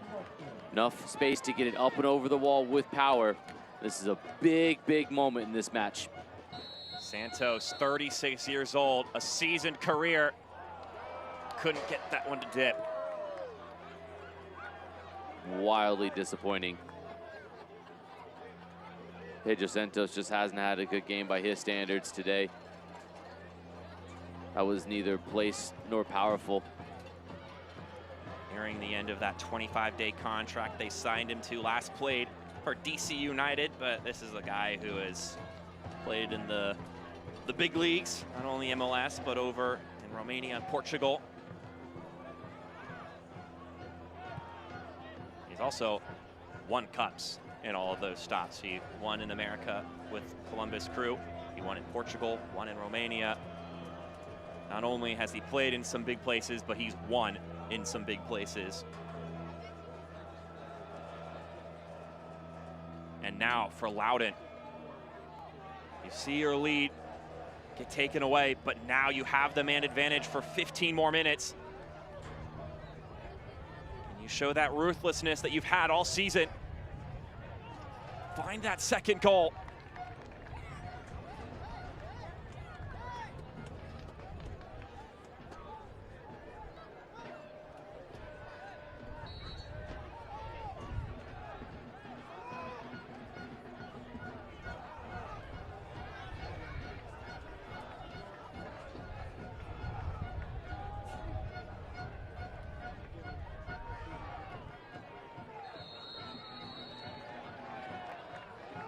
Also blown by Luis Arroyo.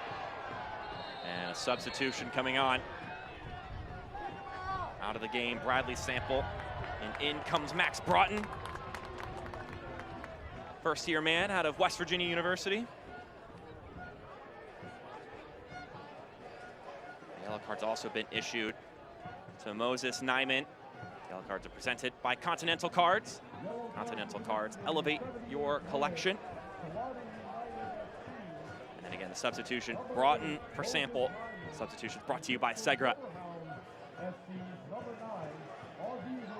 Opportunity here for the Hounds. You're down a man, but on set pieces, you could still find your way to hit the back of the net despite the man disadvantage. It'll be Mertz on the service.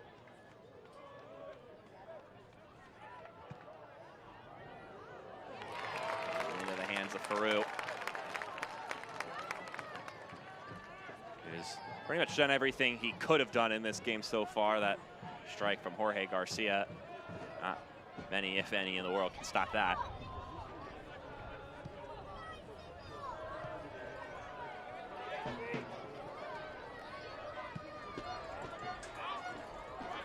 Santos. Switching the point of attack. Below will let it bounce out wide. Awua.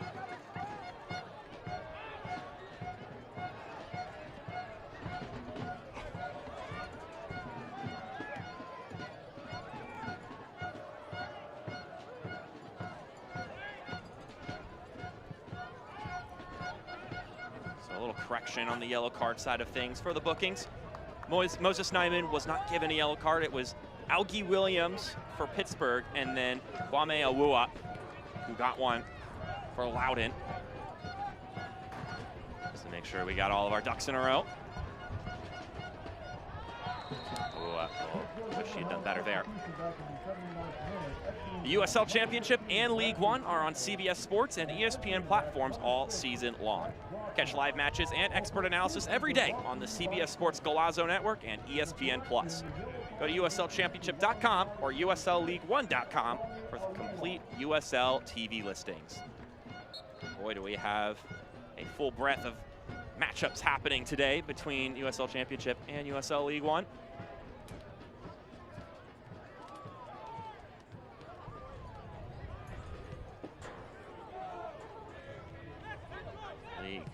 Both leagues, I should say, and that are growing year to year.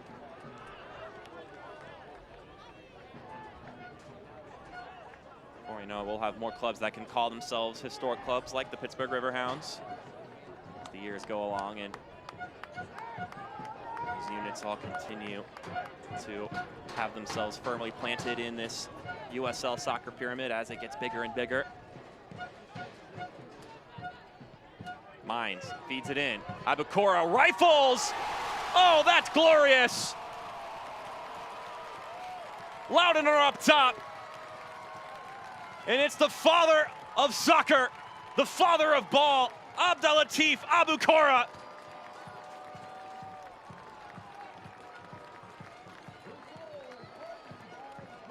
This is such good movement. Really good entry pass and weight on the ball. The overload from Abukora, tucking in from wide areas and making sure that he can be the extra number that's unaccounted for. And then just pure quality with the strike. Abukora, a little bit of dip and swirl, and that is the one place that Eric Dick, the 2024 USL Championship Golden Glove winner, cannot get to. Big frame from the goalkeeper was going to take something special, and Abukora regains the lead for the home side with a moment of magic. Waving that flag proudly, the Loudoun fans here. They've had a lot to be excited about this season. And Abdelatif Abukora, he's the primary reason why. 6 goals now in 7 matches. Just having a stunning season.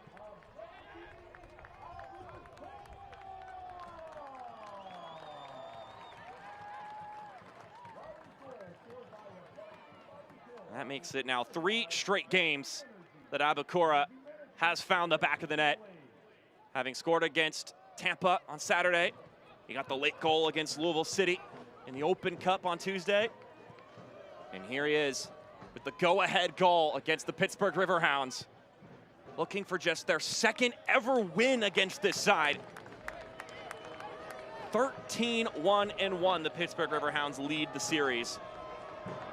But this is a different Loudoun team. You have to go all the way back to 2021 for the last time that Loudoun were able to beat the Pittsburgh Riverhounds, and right now that red card is looming even larger for Biasi.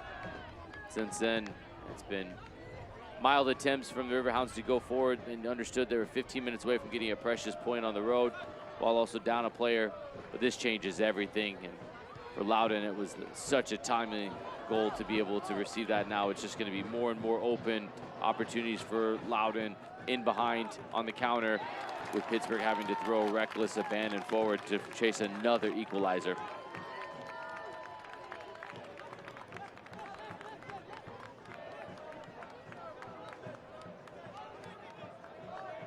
Next, Broughton will throw it in.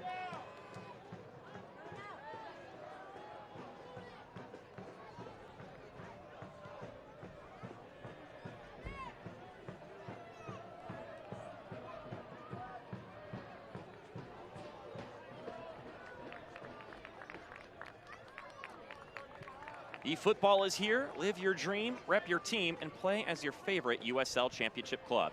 eFootball is free to play. Download now.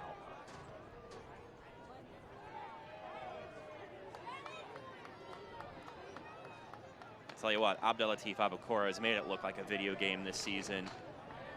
In the early stages, 7 matches played in USL Championship action, 6 goals scored. Is that what it looks like when you play video games? I'm normally the guy that's saying, wow, the other guy has 6 goals. Yeah, I can't say I'm very good at FIFA. You can talk to a lot of the people here in the office, and I'm certainly not in the top 10, that's for certain. Do what I can, but... At 20, Abukora is probably one of those that can score in real life and on video games as well. Oh, certainly. Did you ever get the opportunity to play as Jamie Watson? Did. That's, did happen. That's crazy. And not on the create yourself mode. That was right, that exactly. was the caveat. You're right. Oh yeah, absolutely. A lot more of that. That player was better than the real life one. Can you believe in FIFA, as someone who stands at 6'6", I couldn't accurately recreate myself because they cap it at 6'5". At least in some of the games. There may be others where it has a higher cap, but in some of the games I've played, I cannot effectively create a player that is as tall as I actually am. Mark, I'm 5'8.5", which rounds up to 5'9". I've never had that problem. Another effort played towards goal. Ultimately easy for Eric Dick. But I will tell you, I did not know that fun fact of that's where the height threshold stops on the create your own player mode. Yeah, I have to shortchange myself. We all feel terrible for you. Oh yeah, yeah, exactly. one of the plights of being that tall. So 86 minutes through this one. A game where both teams are playing with some heavy legs, and it's Loudoun United who are looking to keep their league form in a great spot and pair that up with rebounding from a defeat in the Open Cup. It's looking like, up to this point, they're going to have a perfect record on the season when they're playing teams not named Louisville City.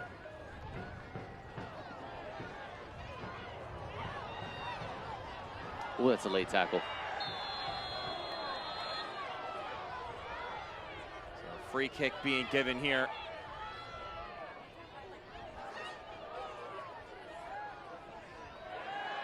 That is a summarization of the match so far for Pedro Santos. Just hasn't been up to the quality of his liking so far, and he's late with that tackle, and that's going to give a yellow card to Pedro Santos and a free kick in a dangerous opportunity to Pittsburgh. Two more changes for the Riverhounds. Aiden O'Toole subs in for Perrin Barnes, and then Robbie Mertz exits, and the Academy product Pablo Linzoine will sub in. The Academy kid, just 18 years old. Give him a chance to get some minutes here. It'll be his third appearance of the season. League play, that is.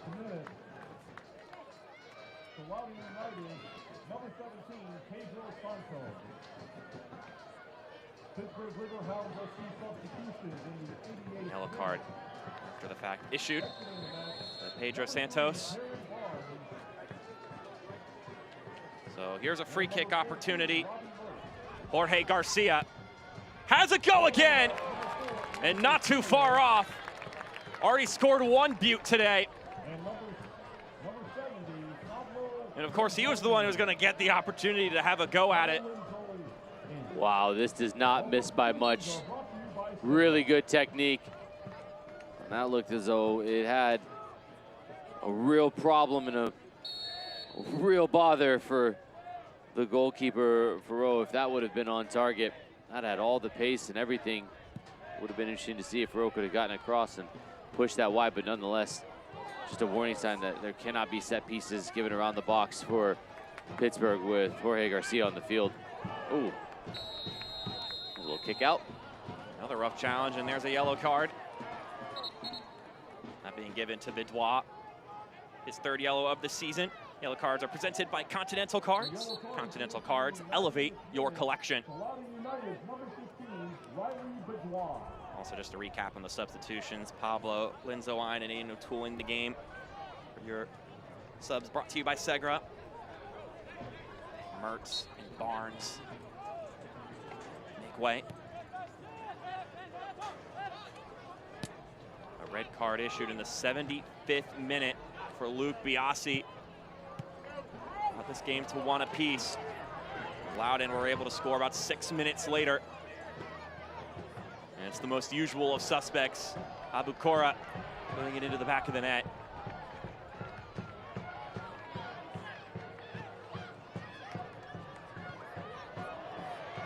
Might be another opportunity brewing here for Loudoun. Awua. Well, he just missed him, but 5 minutes have been added on, a minimum of 5 minutes of stoppage. Brought to you by Novak. Novak's energy-saving tips are a real game changer. Now a substitution will be made for Loudoun United. We've got two younger members of the team stepping into the match. We've got Ethan Pendleton and Joshua Erlinson.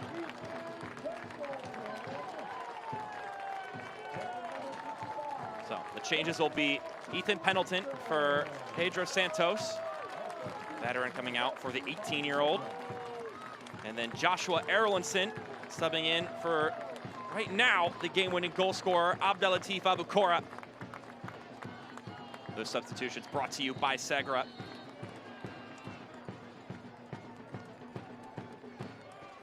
Job done for Abdul-Akora. Third straight game with a goal and across all competitions, and what a fine finish it was.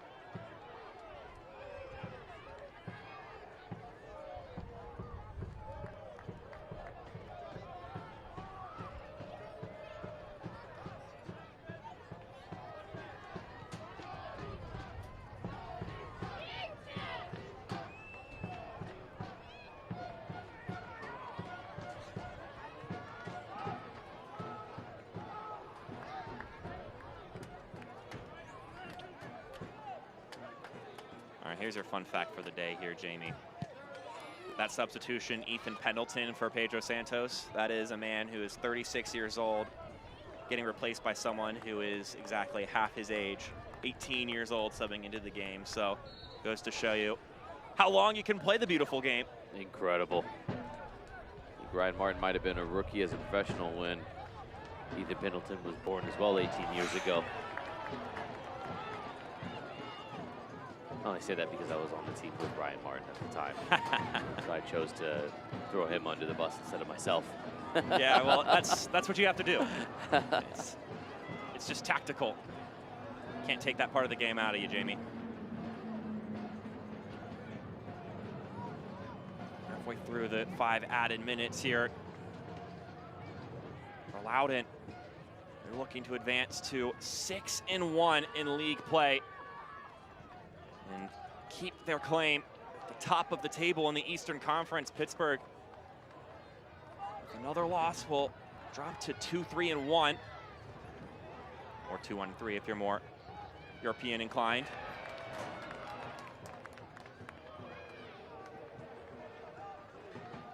And although you can always have faith that a Riverhounds team are going to churn out results, we looked at that schedule coming up for them. It is not going to get any easier.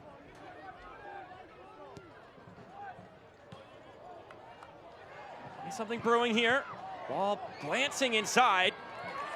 Good sliding challenge. Puts that play to rest. The offside flag goes up anyway, though. So even if that had resulted in a ball hitting the back of the net, wouldn't have counted. Just hasn't been there today in the final third. It was a moment of brilliance from Garcia that leveled us momentarily. And you start to think about the work between the 18s. Bob Lilly should be pleased with what his group was able to do in between the 18s. But either side of it, there was just a real disappointing, I think, final third end product today for the Riverhounds. They've got a minute left to try to put that to bed, but so far just it's not been enough opportunities that the Riverhounds would have hoped for. For Loudoun, gotta say, they were very effective when they had moments presented to them. Look at the numbers. 10 Good. shots, 4 on target, as ends up being handled by Eric Dick.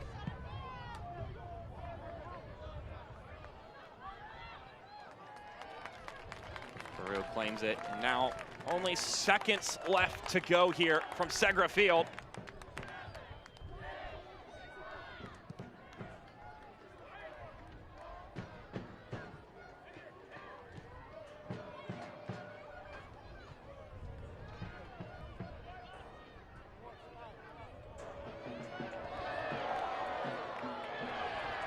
told Kwame Awua this game was almost over. Still putting in all the effort.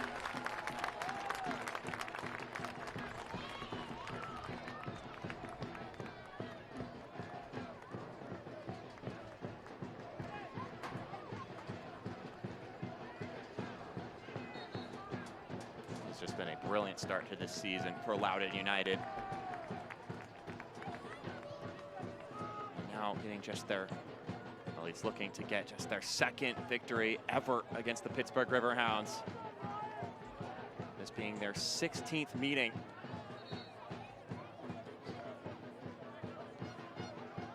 Just another indicator that this Loudoun United team this year, they're different.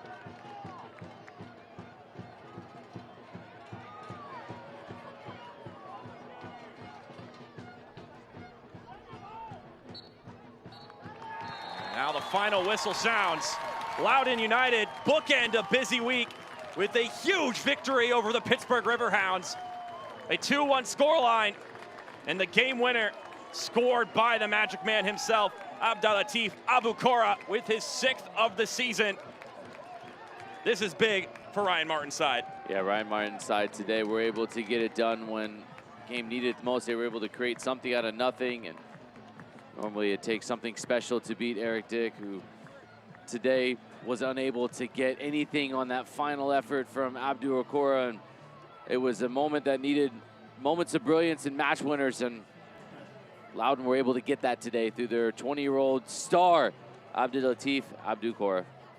And with that, now we're going to take a look at our save of the match presented by Segra. Hugo Faru, a bit of a double effort here. Yeah, Faru, the first one commanding his box and then making sure that on this secondary effort he gets his line nice and high, clears him out, and that leaves the room for him to go and collect the second one for today's save of the match. Handshakes and congratulations given across. It is a 2-1 victory once again. 3 points claimed by Loudoun United. We're going to step aside. When we come back, we'll have our final post-game thoughts here on ESPN+.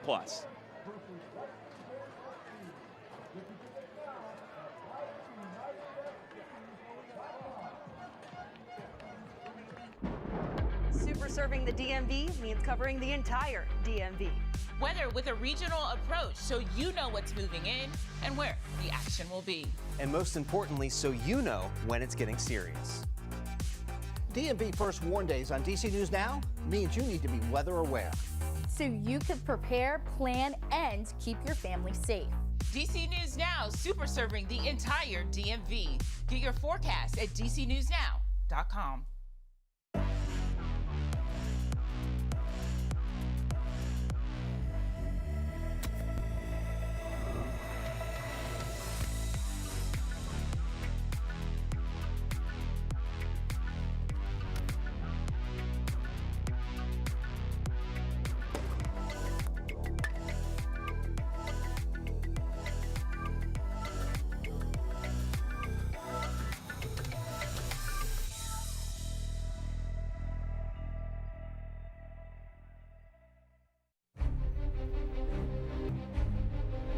For just the second time in club history, Loudoun United have gotten the better of the Pittsburgh Riverhounds.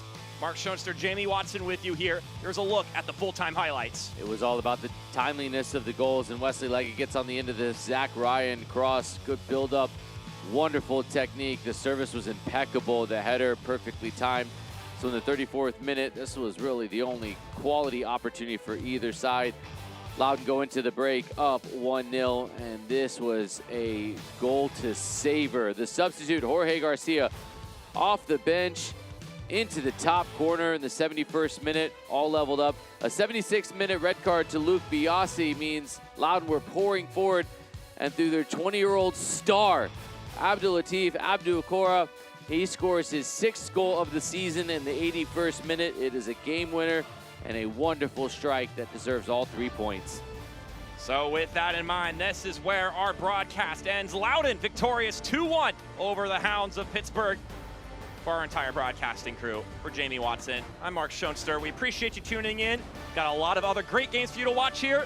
Have a good rest of your day on ESPN+. 2-1, your final score once more.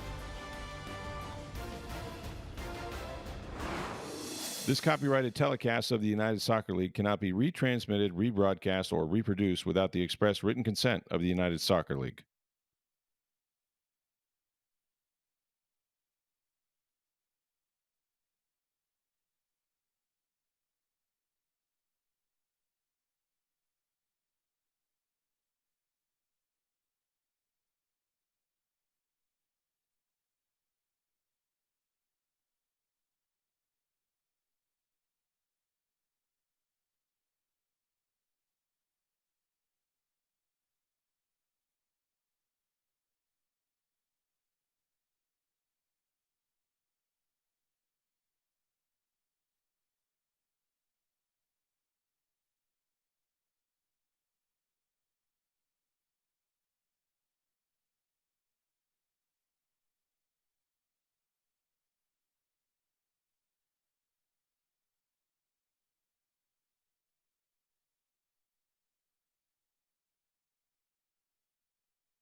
on 7. You're listening to me, Bobby Watman. And for a limited time, I want to tell you that, look, I've listened to this on the Sirius XM app because it is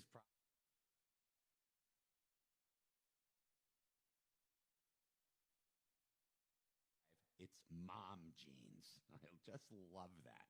If you like soft vintage hits from the late 80s and early 90s from artists like Cher, Janet Jackson, Celine Dion, Dan Hartman, and more, mom jeans is a fit for you. I just love that. Mom Jeans, Channel 105. Check it.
machine and pop in your favorite 8-track.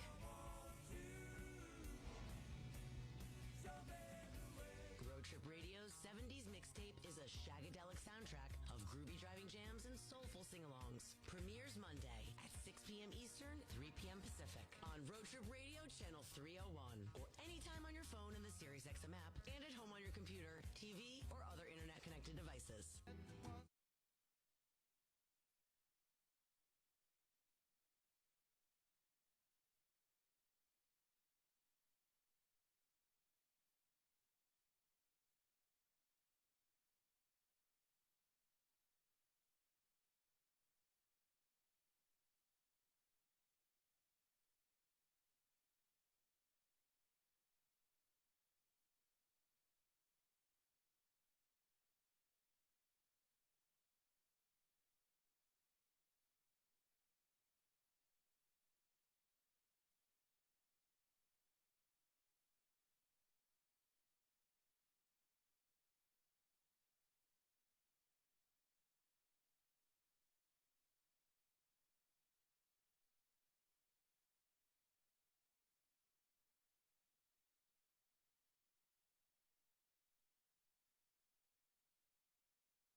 Oh, yeah. Right. Okay. Yeah.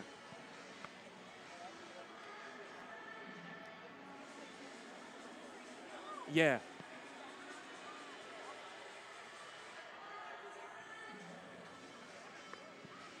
It's not going to be the same, right. Well,